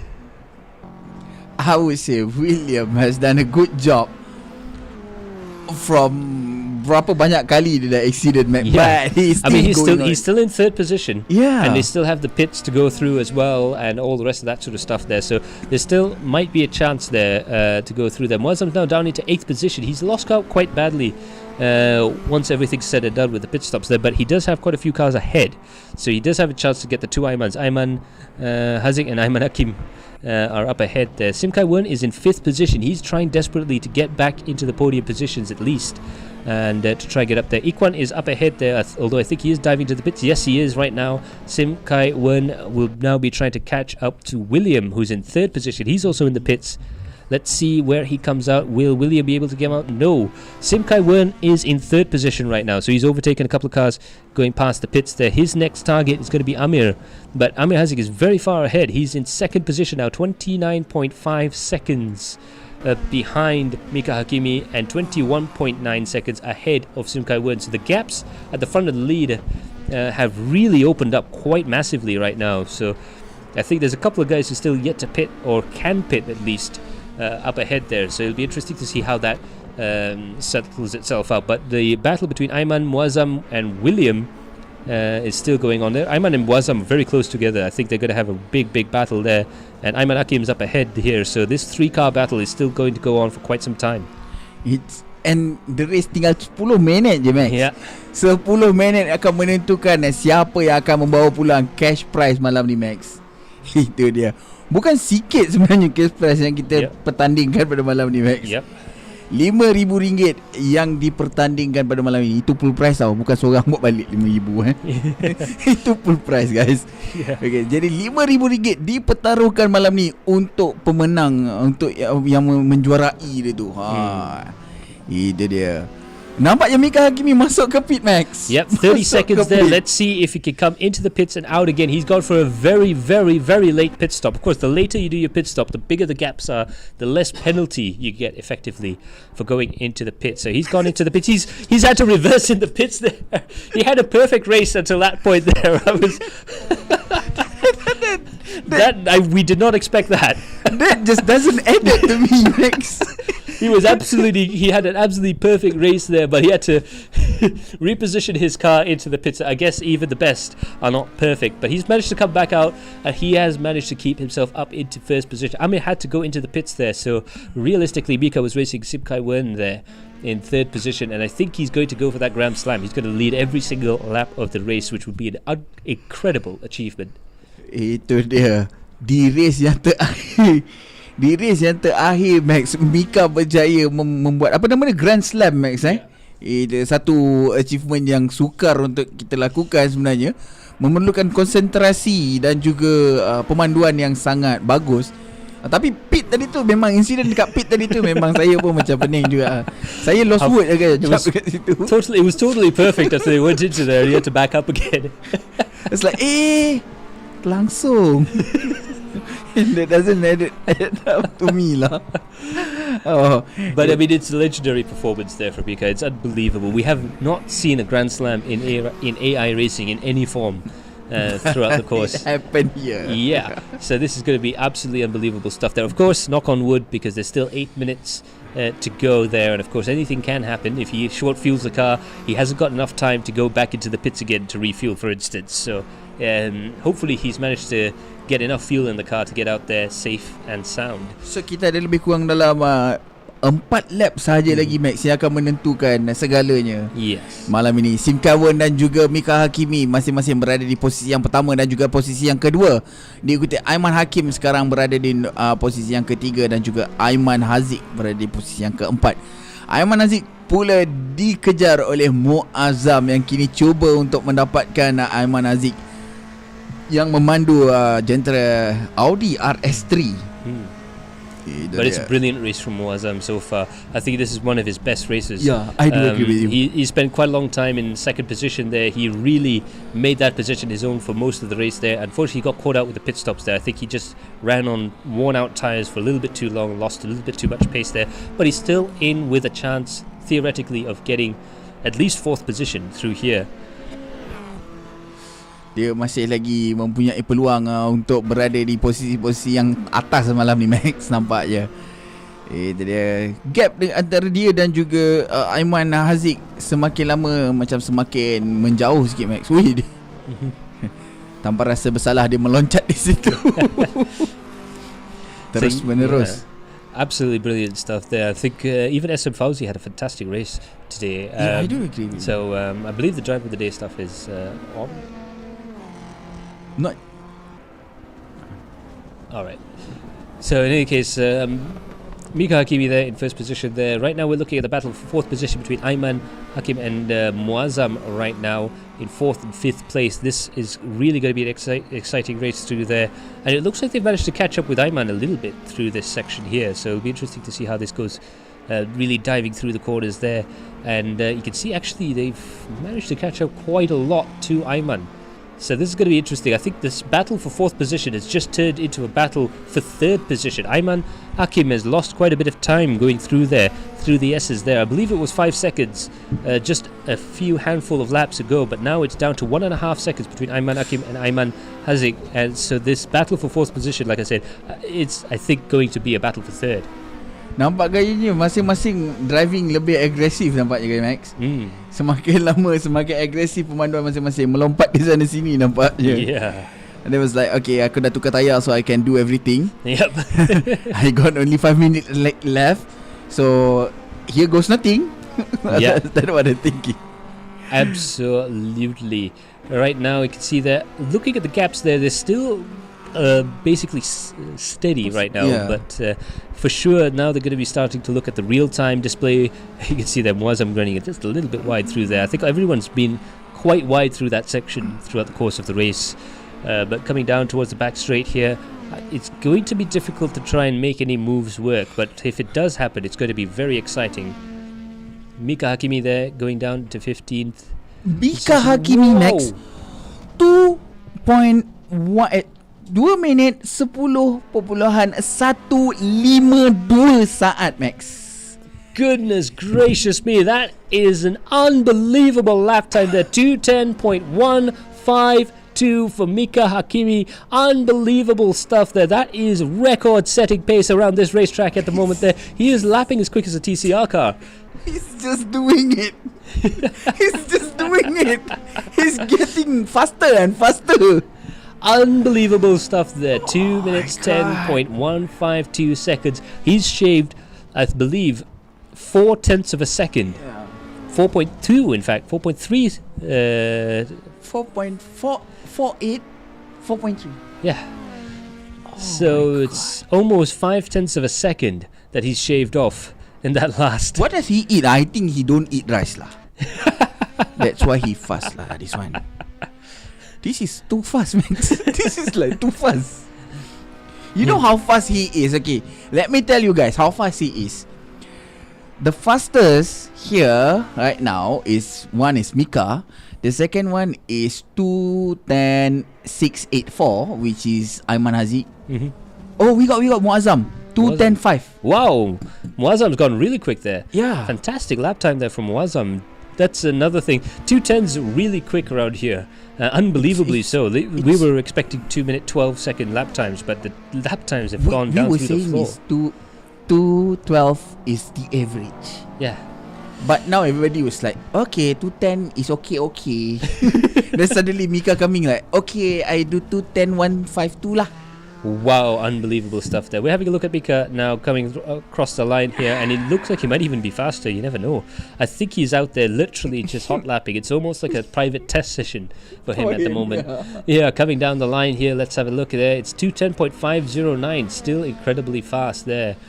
So the GT3 real-life lap times at Suzuka, Umar Aziz is just asking around some of the mechanics down there. It's a 2:01, so he's only 9 seconds off a GT3 lap time around here, which is unbelievable. There you go. This is Mika Hakimi. Mika Hakimi has done a good job in this track. It seems like macam ni belakang rumah dia buat. Yeah. I think this might be his favourite track lah. That makes sense lah. Itu dia. Kita masih lagi bersama dengan Mika Hakimi berada di penghujung-penghujung lap. Masa yang masa perlombaan tinggal 2 minit sahaja lagi, yang mana kita mungkin akan dapat saksikan lebih kurang 2 lap lah kot. Yeah. Kalau salah kiraan ni mau 3 lap je lagi ni. It's all about how they get cross that line. If it's all about Mika, how he crossed that line. Yeah, if Mika crosses the line a little bit too early, but he's got 24 seconds, so he really can control when the race ends. He can really slow the car right down and just ensure that there's only going to be a +1 situation at the end of the race, because it's 45 minutes plus 1 lap. Of course, if you come through at the very last tenth of a second, you might end up with a situation where you have to do 2 laps instead of 1 at the very end of the race. So the leader of the race really does have that ability to control when the race ends effectively. But right now we have this battle between Ayman and Ayman. Ayman Hakim and Ayman Hazik there in 3rd and 4th position. This is battling for the final step of the podium there. They're really close to each other. And I think in a few corners time, I think you can see Ayman Hazik really catch up towards the back end of Hakim, coming through these long right-handers and coming to the braking zone here. Hard on the brakes. And you can see Ayman Hakim's car is just a little bit less steady going through the corner there. You can see he's really sliding the car around there. There's a lot of oversteer on the exit, which is really strange for the Audis here at Suzuka. Coming up towards the start-finish straight there, they're very close together. I think they might try something going towards here. You remember how Ayman Hakim got overtaken by Ayman Hazik earlier on in the race there? Ooh, he has defended. He has actually run the car a little bit wide there, but he might have run it a little bit too wide coming to the braking zone here. Are they going to try? No, he's not going to try there, but he is keeping to the inside there. I think Ayman Hakim was expecting Ayman to try and go around the outside of the corner there. Coming down towards the start-finish straight here. Again, this is another massive slipstreaming opportunity there. So if they both manage to get through the corner at the same speed, this could really close up the gap between Ayman Hakim and Ayman Hazik there. Coming down towards the braking zone here. They're on the brakes, the absolute last possible moment there before going around the corner there. Ooh, sliding, almost tandem drifting going through the corners there and into the Esses. I think there is a lot of chance there still for quite a bit of drama there. Mika Hakimi has started. The leader has got 2 laps to go right now. So Mika Hakimi has 2 laps to go and a 25.5 second gap. I think it's safe to say that he will be cruising a little bit there. Meanwhile, this battle for the final step in the podium positions have really got us hooked. Itu dia. Nampak je Ayman Hazik daripada tadi cuba push kereta dia sekuat mungkin, Max. Kita dapat saksikan slidey over here and there. Dan kita dapat saksikan line yang dia ambil lebih agresif daripada sebentar tadi, Max. Yeah, of course, remember there's 50 ringgit prize for the driver of the day, and it's up to you guys, the viewers. Have a look at the Adrenaline Impact Facebook page and the posts right now there. Who is your driver of the day? Is it Ayman Hakim, Amir Hazik, William Wong or Ahmad Fahmi? Go and vote for your favorite driver for their chance to win 50 ringgit there, and show your love, show your appreciation for your favorite driver there. Who is your driver of the day? Ayman Hakim, Amir Hazik, William Wong or Ahmad Fahmi? Head over to the Adrenaline Impact Facebook page and vote now. Ayman Hakim right now is in 3rd position, and Ayman Hazik very, very deep into the corner there. It looks like Ayman's struggling. He's on the last legs there, going through that corner there, just about managing to keep hold of it. Both drivers over the edge of the limit there right now. That was a nice defensive maneuver, Max. That is really nice. Sekali lagi cubaan daripada Ayman Hazik.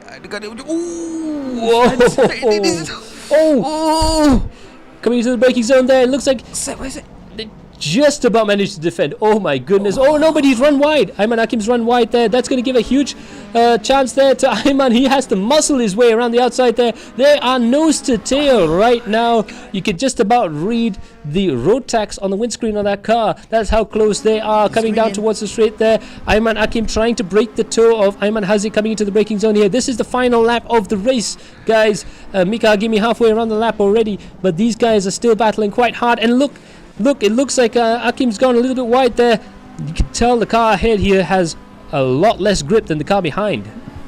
Itu dia, sekali lagi Ayman Hazik cuba berkali-kali untuk mendapatkan Ayman Hakim di hadapan daripada tadi. Cuba mengasak daripada dalam tetapi tidak berjaya. Kini sekali lagi cubaan daripada dalam tetapi masih lagi tidak berjaya. Defensive maneuver daripada tadi. Ayman Hakim mempertahankan kedudukannya di posisi yang ketiga.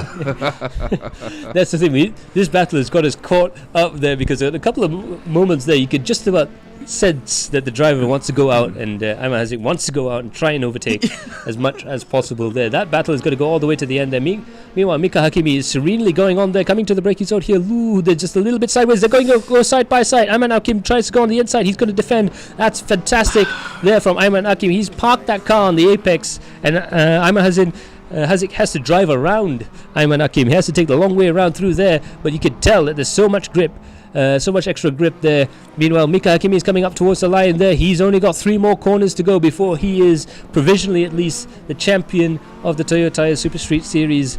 And he would have to take a bow there. Ladies and gentlemen, Mika Hakimi, your winner here on the final round of the Toyo Tyre Super Street Series and your provisional champion-elect. Fantastic stuff there. Simkai Woods managed to get himself up into second position there. Brilliant stuff from him. Not quite first position there, but he did everything he could. Now coming down towards the braking zone here. This is absolutely spectacular stuff. They're going to go diving on the inside. They know it's the last lap of the championship. Hard on the brakes there. He's going to try and go around the outside. Ayman Hakim just about accelerates through. That must be the most amount of work Ayman Hakim has had to put in for a third place finish as he comes across the line there. And it looks like Simkai Woods going to come in into second position there. Let's see if anything changes up at the front there. No, it is Ayman Hakim in third position. And unbelievable race. This is one of the epic races ever, Max. Ever. That was fantastic battling all the way through there. Both cars at the absolute limit of grip and adhesion throughout the entire way. Brilliant stuff and a brilliant way to end the championship. The Grand Slam, the win, the pole position, leading every lap with the fastest lap of the race by several tenths of a second is Mika Hakimi. Unbelievable stuff. Miracles does happen, bro. Jadi Mika telah pun menamatkan perlumbaan dengan penuh gayanya pada malam ini. Diikuti Simkai Wern berada di posisi yang kedua. Ayman Hakim berada di posisi yang ketiga. Ayman Haziq berada di posisi yang keempat. Diikuti Muazzam berada di posisi yang kelima. And the win in the championship here for Mika Hakimi would mean he will take home first place prize, a set of tyres courtesy of Toyo Tyres, along with 1,600 ringgit in prize money, as well as the same goodie bags that we're giving out to the to our wonderful viewers there. Of course, it is provisional. We will confirm this on all of our social media pages there, but it does look like he is going to be in basically champion-elect at this point. Itu dia. Kini kita dah menunggu pengakhiran sebuah penantian, kata orang Max. Daripada tadi sebenarnya perlumbaan ini sangat mengagumkan, defensif dari segi teknik defensif yang ditunjukkan, dari segi time shaving yang dilakukan oleh Mika Hakimi sendiri, memotong best time setiap dia punya sendiri best time, dia potong daripada awal sehingga ke penghujung perlumbaan. So that is absolutely brilliant driving from all the guys there. But of course, a special congratulations goes there to Mika Hakimi for his provisional championship win there. Absolutely brilliant stuff. Of course, Driver of the Day votes are still going on. We will let you know as soon as we get the results as to who will take home that prize. But, oh, what a race, what a race. What a race. Tak boleh cakap, Max. So aku blur sekejap. Ni race ni lain. Yeah, very much so. And I mean, it was interesting. You do have to give the consolation prize there to Simkai Wern. He really had to fight back there. He dropped down. He wasn't able to get a very good lap time in qualifying, and he was down to 4th, and he had to drop down to 8th place there at one point, but he did manage to come home in 2nd, I believe. So that's brilliant stuff there. He is definitely a worthy adversary for Mika in the championship. He do a really good job, Max. Yeah, I would say malam ni punya race, it full of skills. Dia bukan just race. This is like how people have skills, and it's just race like the game. No. This is about skills, bro. Yeah, this is racecraft that's just as good as any you're going to see on track there. And a couple of the maneuvers there. I mean, the start of the race was quite wary. I think all the drivers understood that there wasn't much grip on track out there, and everyone was on cold tyres there. But they still saw guys trying to go too wide through the Esses there and coming down towards Degner. So a couple of drivers ended up in a bad way there, including Ayman Hakim, who fell off the track there. And it's amazing to me that he's managed to go from, I believe, 8th or 9th back up into 3rd position. Yes, exactly. He back up to the 3rd position. Yeah. Daripada perlumbaan yang kita saksikan sebentar tadi adalah perlumbaan daripada Toyo Tires Series Super Series Super Street Super Street yang mana berlangsung di Suzuka selama 45 minit. So kita akan menantikan sesi temu ramah kita bersama dengan pelumba-pelumba yang telah pun berlumba sebentar tadi. Absolutely. And of course the first person I think we should try and talk to is Sevasi. We do apologise for that. I believe they had a little bit of a situation at that point. But we'll try and see if we can get Gaskun on the line dia. Apa khabar Gaskun? Yes, khabar baik. So bagaimana race pada malam ni? Dapat juga berasa tempat kedua ya? Lama duduk kat tempat nombor 2 nampaknya tu. Boleh lah. It's a good thing to know that I have achieved second position for quite a while. But you know the Evo tire wear out so fast, so I cannot maintain the position as long as I can. So that is one of the issue lah nampaknya. Yeah. Yes. As well as you can see throughout the race, my pace is getting slower lap by lap because of the tire. So you can definitely tell, even though it had some good peak grip, but it fell away very quickly, didn't it? Yes, that's the thing. Yeah. But still, I think this must be one of the best showings out there. You, like you said, you managed to hold on to second place for quite a long time. And what were you thinking? What was going through your mind as you're going through that situation? I feel nothing, and I feel bad because I did a lot of mistake, and I banged someone. I think I banged someone. If you're here, you can talk to me. I'm so sorry, man. Marah dia guys. Actually, you bang William, I think. Yeah, I believe it's William. I believe it's William. Yes. The first person is I don't know who. I cannot remember. But the second person I bang is William. Okay. Tapi racecraft yang menarik ditunjukkan oleh Gaskun hari ni. Pendapat kau tentang kereta ni untuk track Tsukuba? Sebab nampak gaya macam kau selesa dengan track ni dan kereta ni. Untuk track ni dengan Evo, okay, actually kereta ni bagus. For me lah, it's quite good. But the tire wear out so fast, so that's the only problem lah. And one more thing, the Evo brake is too ni lah. It's too weak. So susah nak budget kalau nak follow Audi tu, because Audi brake is too strong, right? So it's the opposite thing. Alright.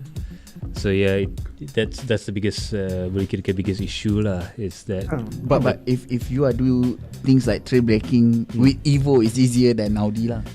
I would say, yeah, for my driving style, but then again, I grew up with Evos, so perhaps someone who grew up with Volkswagen Audi cars may find the Audi a little bit better there. But yeah, I mean, brilliant stuff there, Gaskun. Fantastic job there from Wazam. You can see their second position for quite a long time. Yeah, thank you.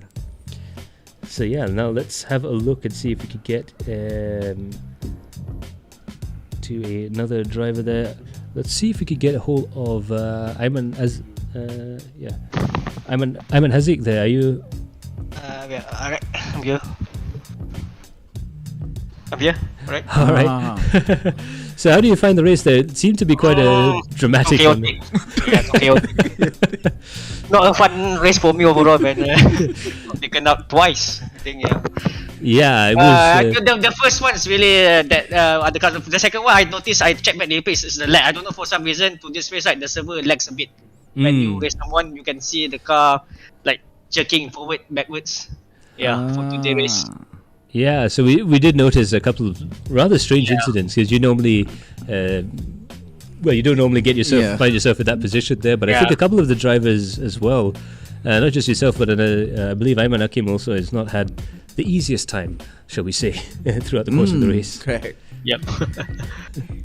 But at least I managed to get back to P4, so I guess good enough. Yeah, I mean, it was a brilliant run The through final there. battle was good. Yeah. Don't get P3, but because of the server lag, because I was drafting Ayman just now, right? And then suddenly the car jerks like some lag, and then I push him instead of just bump draft him. Yeah. So there's, I think, some issue lah with connections today. I'm not sure why. But in any case, it's a brilliant performance for you to actually, after all of that, to actually get into 4th position. You were pushing Ayman Hakim really hard there for 3rd place, wasn't it? Yep. It's brilliant stuff there. Overall, for the series, how did you feel for the Audi and for the whole experience? This Audi is quite a very, let's say, a point-to-shoot car to drive. You know, like you have to carefully plan your movement before you actually turn, or else this car will just understeer like that. So it's quite challenging, I guess. But this car is very grippy though. It's quite safe to drive.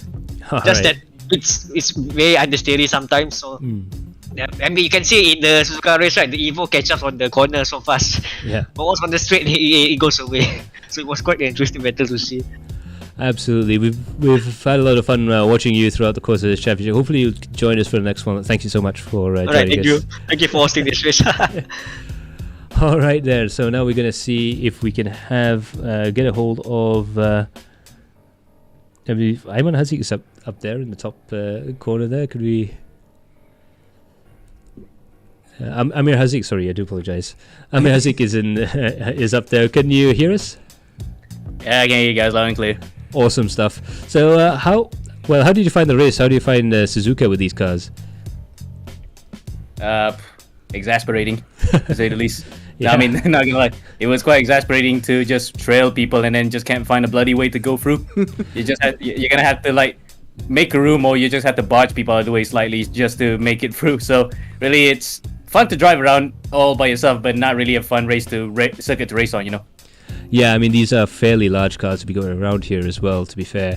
And but you've had a couple of interesting battles up and down the leaderboard there. You had a little bit of a battle, I think, with William earlier on, and a couple of other places there. I think it's easy for us to say as we're sat here stationary in the studio, but it did look quite difficult for you out there on track. Yeah, it was after getting punted off at the very start of the lap, so you can safely say I saw the red mist. Yeah. I mean, I really did. I kind of did see the red mist, and I thought, like, okay, just gonna suck it up, drive, and managed to get up to second at one point, which was quite okay. Good recovery job. Now just have to complete the job, but unfortunately, it didn't work out that way because the battle with William just took up so much time, and unfortunately, the strategy didn't pay off. Yeah, and I guess that was a problem with battling. When you try to battle around a track like this, you lose so much time, don't you? Yeah, especially the fact that Suzuka is so. I mean, with these cars, it's a bit momentum basis. Once you actually get your momentum stalled slightly, it's just that's it. You're gonna lose a lot of speed. The delta just goes up and up and up. It's not decreasing a bit. Yeah. I mean, I can see there from any mistake at the Esses, and the only time you can really catch up or stop the bleeding is at the hairpin, and after that, it's and nowhere else really to try and catch that time back up again. So. Pretty difficult race for you. I think we could see there safely. I think most of the people will think it's the same. Yeah, I think you can see. I mean, I'm not really the most disconsolate right now, feeling otherwise. So, yeah, I just put it in a bin. Just happy to end it. At least finishing all the races in the points, but could have been much more, to be honest, in the last two. Yeah, absolutely. Well, hopefully we'll be able to catch you for the next series. And thank you so much for joining us. It's been entertaining all around there. And so now I think we're going to head over to the top three at the moment here. We'll just have a quick look. And I believe in third position was... I think it's Ayman Hakim. Yeah, Ayman just gone through them, right? Yeah. So we'll have a look at second place then, which is... Ayman belum lagi yet, Ayman Hakim. We haven't go to Ayman Hakim. We have go to Ayman Hazik. Ayman Hazik. Amir Hazik. But not Ayman Hakim. Alright, that's it. Ayman Hakim. That is Ayman Hakim. Yes, so we do have... we do apologize that we actually even got you two confused a little bit in the final lap of the race. I was wondering supposed to interview Ayman Hazik for the third place for the overall championship. So like, you guys interview him first. We'll do it on the basis of the race. There, we're still, of course, the championship results are provisional for now. But I mean, first thing, Hakim, that last few laps must have been absolutely thrilling to try and get through. Not gonna lie, it was a fun race between me and Aiman, although a little bit scary when he did the leg bump draft with me. Yeah. So it was like, oh, I got a bump draft. I was like, am I gonna lose control? Like, oh, okay, yeah, I'm just gonna go straight. Okay, thank God it does. Yeah, it does end well. Obviously, kudos to Mika to finishing first, and my team boss Kaiwan finishing second as well. And also to Amir Haziq, commiseration to him. But it was a good battle in the middle of the race. We were actually side by side at 130R at some point as well. So yeah, I enjoyed that. Yeah, there was some brilliant stuff there. Of course, you didn't start the race very well there. Down at Degner, you had a little bit of an off there. Can you take us through what happened going down I there? was hit by Muazzam. Simple as that. Itulah yang dia cakap tadi. Oh yeah, so guess good. You can apologize to him. I don't know what's wrong, but simply I got just punted off. So I was like, hello, excuse me. I'm so sorry, Abang Hakim. You should know that the brake is a little bit terrible, so you can brake early next time. So yeah. Because it was in the early races. Yeah, especially with the brakes on the Evo. I think they do need to be warmed up quite a bit. Yeah. They don't have the braking capability there. But in any case, after that, you definitely did go on a bit of a tear there. You had a wild ride to go up into third position. I mean, anything else that we've missed? Because I think we caught most of the battle. Yeah, most of the battle, I think. I think nothing. I just made a pit stop, and then all of a sudden I found out myself at third place. So that's a good position. Then when I on the clear air, I saw Aiman was behind me, and I knew he's gonna catch me out at the end of the race because I just couldn't maintain the tire pressure to be the optimal pressure, optimal PSI. So at that point, I saw myself okay, just keep it calm and just do whatever you can because everything is on the line at that time. So I wanted my first podium because I lost it at Buriram to Mika, and I said this time I'm not gonna lose it to one more time. So, you definitely wanted to get that podium in the bag there. Well, congratulations, that was a fantastic final race for you. Hopefully we'll be able to see you in the next one, but thanks for joining us. All right, sure.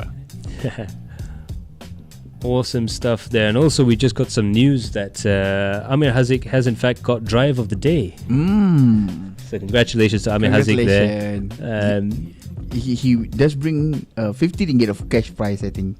Absolutely, that's well worth having there. In fact, he got 60% of the votes. He got the majority of the votes. Yeah, so in any money, he's definitely now he got fans lah. Yeah. Now he got fans. That is definitely. Yeah. So is there any for Amir Haziq? I'm not sure. Is he in the studio? Yeah. So do you want to say anything to all your fans that voted for you? Yeah, I guess thanks. I guess that just makes up for a rubbish couple of rounds. But overall, just wish it could have been more.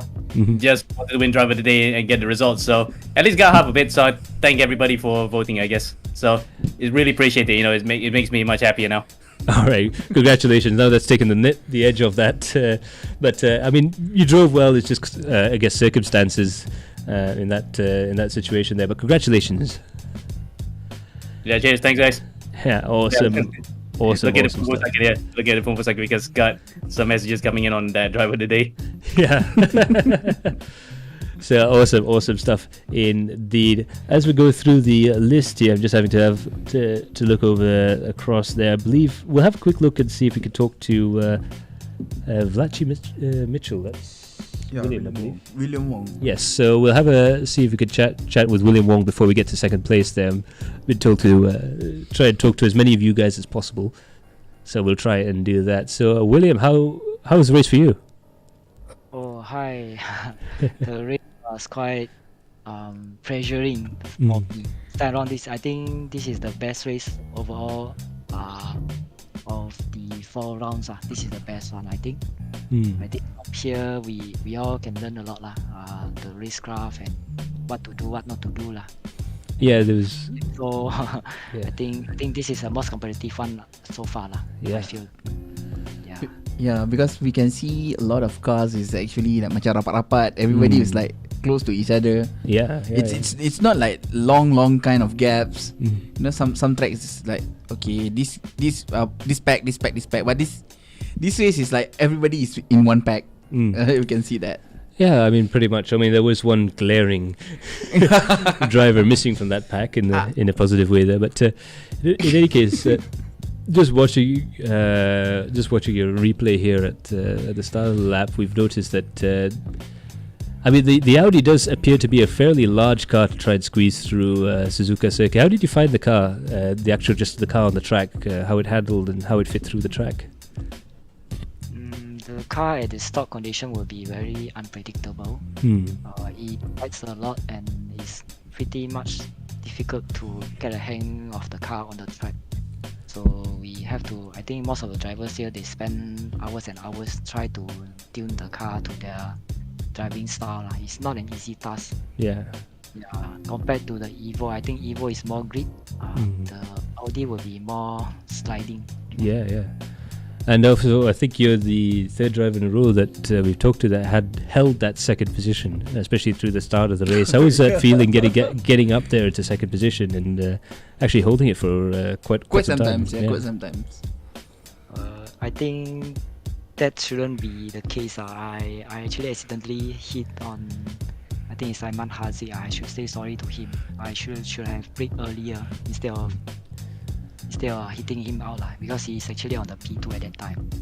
So yeah, I think because of that otherwise I'll still be behind on him. Yeah, but in any case, hopefully, I mean, it did look to be quite fun out there regardless. Yeah. So what do you think in terms of the fun quotient? Was this a fun race for you? Yeah, it's quite fun actually. It's a lot of close contact racing, especially me and Ami. I think we bumped each other quite a lot until the last time I was I think I spunded. He spunded once, I spunded once also. I think it's fair. It's like back and back. Okay, you spun one, I spun one. Okay, together. So it's like a payback like that. I think it's okay because that's what happened. That's what happened during races. So just take it. Yeah. So in any case, hopefully you'll be able to join us on the next event. But thank you so much for joining us. Sure. Thank you for hosting. Absolutely. And while we're going through the list here, we do have Wern, who finished in second position. He was fighting with Mika Hakimi for the championship there. Yeah. And I think he probably had the hardest job possible, which is to try and catch Mika Hakimi doing what he just did. From at some points, you actually went down to about 8th, didn't you? Yes. Can you hear me? Yes. Yeah, okay. Okay. Yeah. Yes. Apparently I did the right setup for this track. Is really difficult to drive, and I didn't practice much for this round. I just started, like I said, today only. Yeah. Oh, okay. Yeah. So the start was quite a bit spicy. I say into turn 1, I did got a good launch again and managed to took like 2, but someone squeezed me into the dirt. Yeah. And I think in the second last corner, I also got hit quite hard. Like nearly spun like 90 degrees. I managed to recover it quickly though. Also the case where the hairpin where they contact with Ayman Haziq somebody, I luckily saw it break it just in time. If not, I would crash directly with him. So it's fair to say that you definitely had a very eventful start to the race, but yes.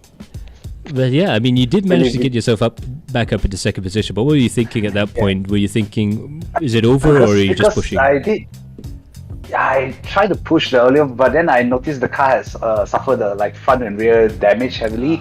So I decided to quickly just very early make a pit stop and repair the car. For some reason, I managed to gain 2 positions. When it's undercut 2 guys. Yeah, with that.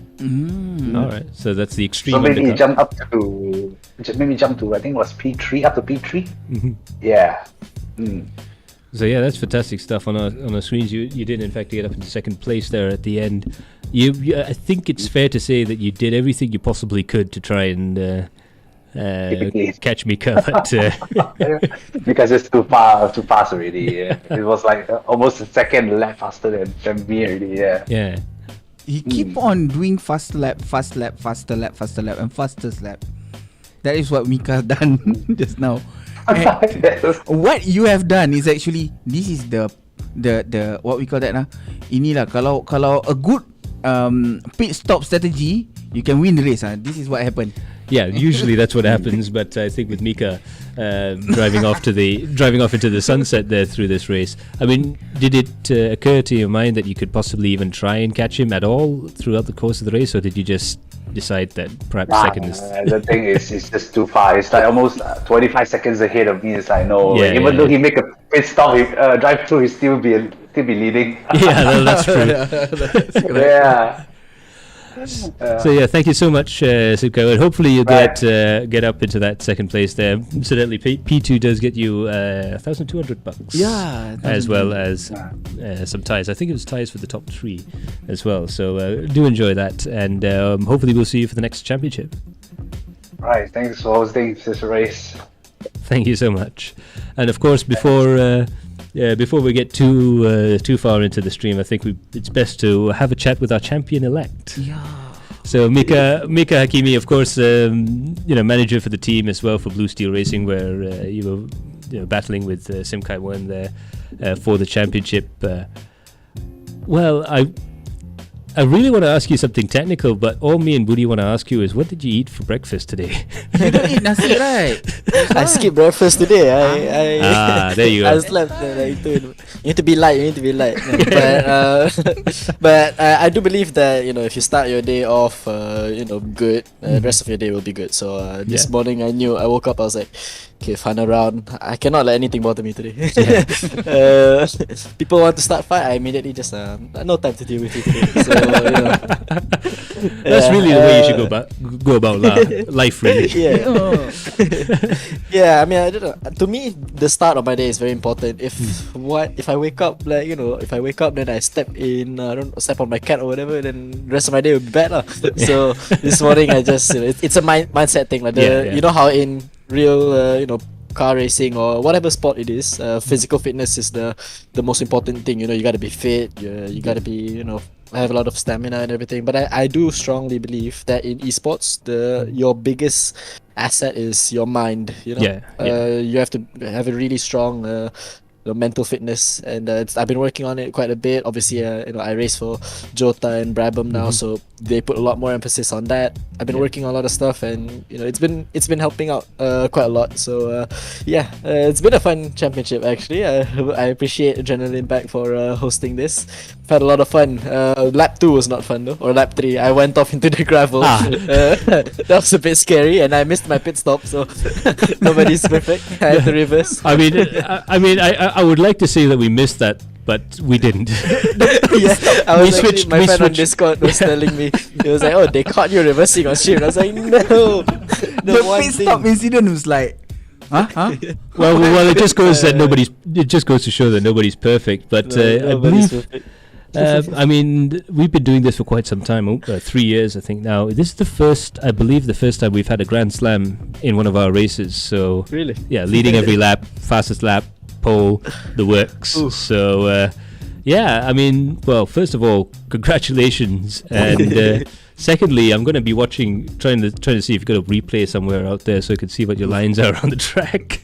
Oh yeah, that's one tough thing actually. Of course, when the technical directive came out after round 1, because the Subaru was very OP.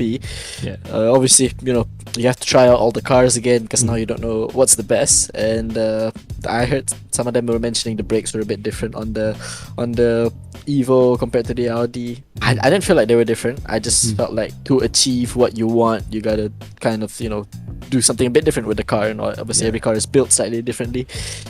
But yeah, especially for Suzuka, I used the same setup that I had at Bahrain, but it was so key to not there was such a fine window of what the car wanted to do, and if you didn't do it, the car would like yell at you. It's like a girlfriend basically.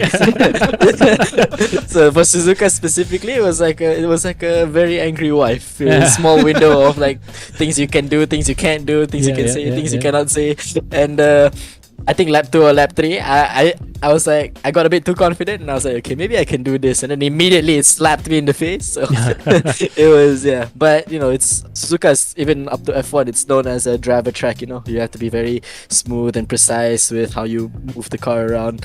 I think that was the biggest challenge. I still wouldn't say my driving today was perfect, but it was one of my best drives. Well, absolutely. Sure. I think you shut the door on any challenge from Wern or anyone else when it comes to the championship. It was almost Schumacher-esque going through there. But it really was, because that was I think he had the record for most Grand Slams in F1. But that was brilliant stuff. Of course, everything was provisional, so I will congratulate you on being champion-elect. And we will confirm later on, but I believe when it gets confirmed, it'll be P1, which will get you 1,600 ringgit and some free tires and the goodie bag. So have fun with that. Tires into coffee tables. Yeah. okay, that worked also. Don't worry. Oh yeah, they're really nice. I think the TR1s as well. So, yeah. I'm too young to own a car, so I've not got use for it yet.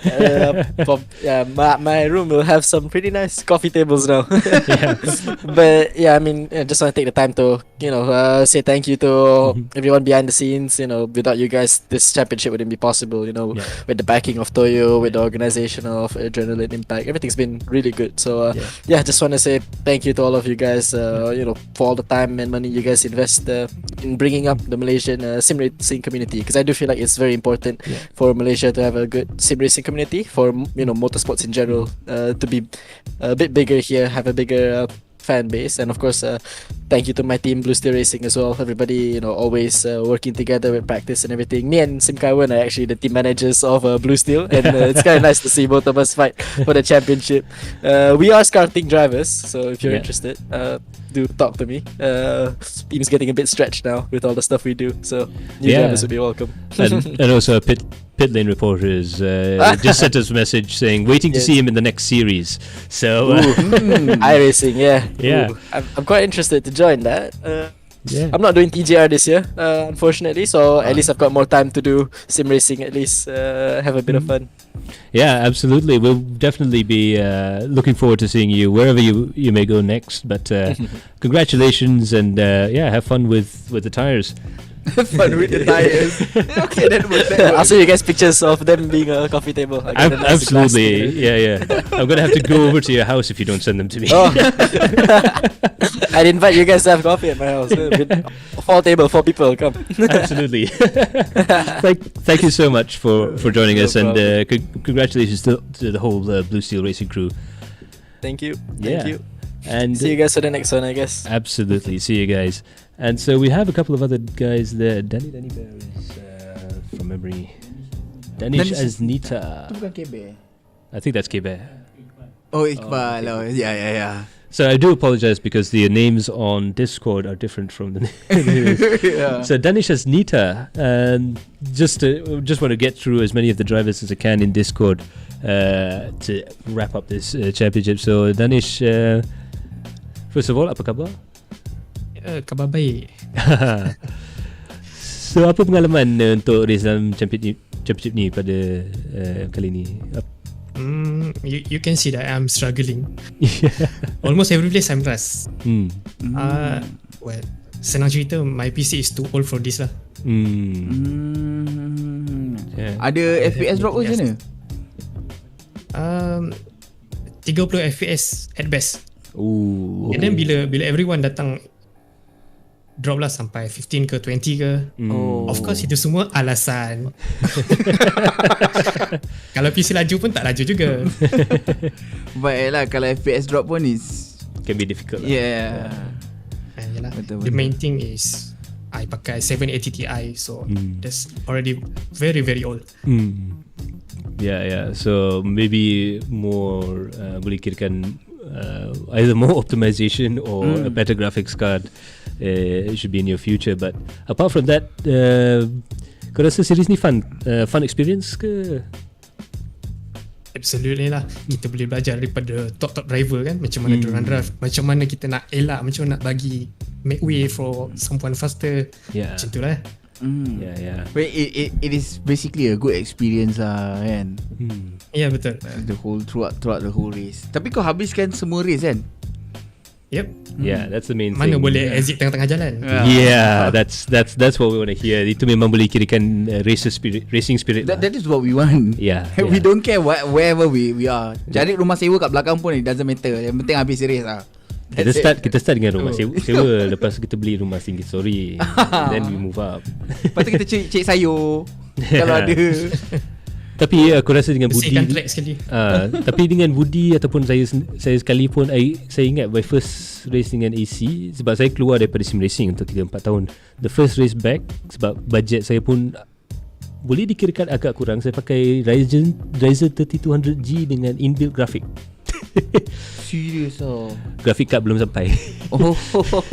Tapi sebab gatal sangat, I took my old my old driving force GT wheel and everything and just masuk. And last boleh kirakan actually quite a few races last, sebab dah lama tak drive.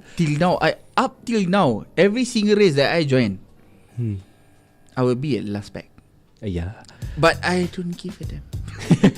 But the main thing is you have fun. Exactly. So kita dapat enjoy, lepas kita dapat belajar, then slowly but surely macam dalam series F3s, dekat Speed7 pun dapat juga masuk top 10, dapat juga tengok boleh kejar alien tu 2-3 lap, ada bit of thing. Tapi benda tu macam just slowly but surely lah. Dan PC aku pun slowly but surely get better. Bila gaji dah masuk, kita just buy something to keep it going. Tapi itulah boleh kirakan macam the grassroots yang benda paling penting dekat dalam sukan, mana-mana sukan pun. Everything start with your own passion and spirit lah. So now macam sekarang macam dia kata even though dia duduk dekat maybe position yang bawah-bawah pun still habiskan race, you know, keep out that spirit and then belajar daripada orang lain, you know. It makes a lot of sense lah. Yeah, absolutely. So thank you so much for joining us. And hopefully mana tahu mungkin kita boleh dapatkan mungkin mana tahu boleh tanya Blue Steel Racing dapat sponsor dia, boleh fix kat boleh try out boleh cuba, bukan cakap boleh dapat, tapi boleh cuba lah. Tapi terima kasih kerana sudi join kami. Harap-harap nanti kita boleh berjumpa lagi lah. Hopefully. Alrighty. So that is going to be it for everyone in Race Lobby. The rest of the guys have gone out getting their pizzas, getting their celebratory Coca-Colas and all the rest of that sort of stuff there. So congratulations for today's driver of the day, Amir Haziq, as well as our race winner and series champion-elect. Provisionally, of course, but I think he's going to be confirmed. Mika Hakimi, what a race to cap it off. I would say what a race. Chef's kiss. Race. Uncle Roger approves. Uncle Roger approves. This one Uncle Roger approve, confirm. So now we're going to have to call him Uncle Mika. Uncle Mika. But thank you so much for all the drivers for agreeing to talk to us throughout the course of the race. It's been absolutely brilliant stuff indeed from all the drivers. And I think I'm speaking for the both of us to say this was one of the best series to watch. I would say so. And to commentate on and to work on. And the absolutely unique idea of getting to 4 different turbocharged 4-wheel drive cars, getting them together. A little bit of a rough patch at the beginning, but it's been absolutely a pleasure to drive in the series, to look in the series and to be a part of it. I would say it's fun. Yeah. It's challenging for them. Not only for them, but also for us. Yeah. We need to relearn things. Yeah, we there's a couple of times where we got our tongues twisted. We got Aiman here, to Aiman. We got two Ahmad also. Yeah, I do apologize for any mistakes there. All mistakes are my own, and I'll try and get a little bit better over the course of the next season there. But yeah, absolutely wonderful stuff from everyone. Then, of course, we have to thank, before we head off, we do have to thank Toyo Tyres. They've been absolutely brilliant. They've managed to get Takujan on board, and we had that nice little collaboration and a lot of help has come from all facets for this series, and it's really wonderful to see them really support sim racing in a big way like this. We're hoping for more. Yeah, absolutely. But it's brilliant. It's brilliant. It's really brilliant.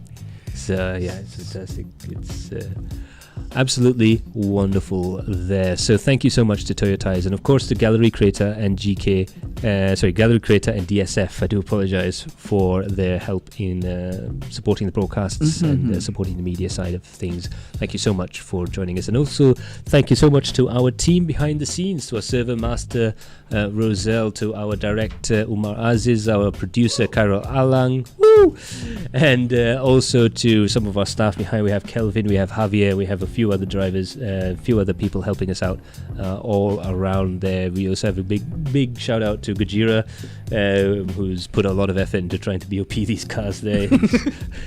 He's the one man band tooling away with a shifting spanner and a screwdriver in the background there, but he's managed to every single day. Oh yeah, so big congratulations to the unsung heroes there behind the series there. But again, thank you to Toyo Tyres, thank you to all the drivers, and of course thank you to all of you at home for your wonderful support. It's been so nice to see all of you guys commenting and sharing and really getting excited about the screens and voting for driver of the day. Voting for driver of the day. You're getting more fan. Yep, absolutely. Do check out Amir Hazik's Facebook page, and let's go and all give him a bit of support in his next race, because I think when it comes to pure bad luck, I think he's had all of it. Okay, guys. So yeah, thank you so much. Terima kasih Budi kerana sudi join kami pada season ni. This has been a pleasure to me. Yeah, absolutely. Seeing people race. Yeah, it's a good thing. Yeah, and I really love it. Yeah. And proper alien racing as well. Yeah. And so thank you to everyone, and we will see you all in the next stream. Do check out on Facebook. We have quite a few exciting announcements, new series, and who knows, you might be in with a chance of winning in these championships. But for now, let's give it from Umar Aziz, Cairo Alang, from Javier, from Kelvin, from Gujira, from our test drivers, and from Roselle, a server master, as well as from Budi and myself, Max Palmer. We'll see you all in the next series. Bye for now. Ta-ra.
So siapa yang belum subscribe Galeri Kereta, boleh klik button kat bawah subscribe, dan kita jumpa lagi di next episode untuk kita apa lagi proses untuk KA30 ni.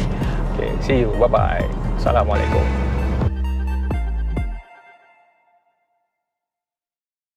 could try to play, but you're never gonna beat me. Look the other way, what I'm doing ain't easy. Bloody hands stained from the people who deceive me. Muddy hands break through the chains, go free me. You could try to play, but you're never gonna beat me. Look the other way, what I'm doing ain't easy. Bloody hands stained from the people who deceive me. Muddy hands break through the chains, go free me. People like sheep who feed, hurt it easy. You don't wanna be fast asleep on this scheming. Better stand tall, ready for a fight, believe me. When they try to change, you can say no, free me.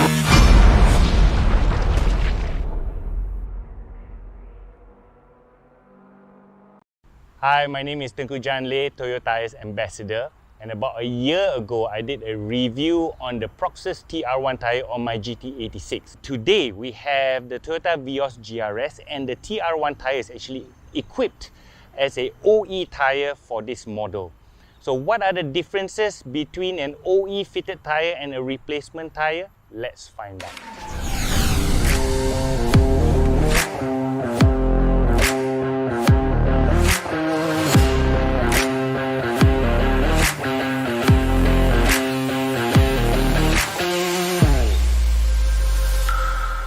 So the GRS now is basically a Gazoo Racing Sports Edition.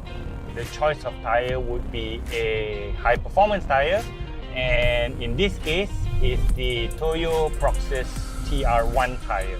It's actually quite an aggressive setup if you ask me. So it's 205 width, it's quite a wide tyre for the Vios, and low aspect ratio, which is 45% of the actual width itself. So it's actually you actually have quite a thin sidewall.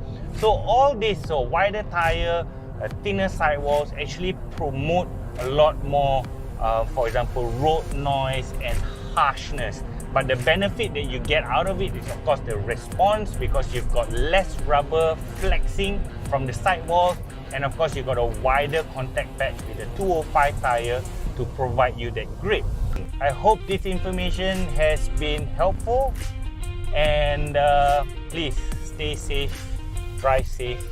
See you in the next video.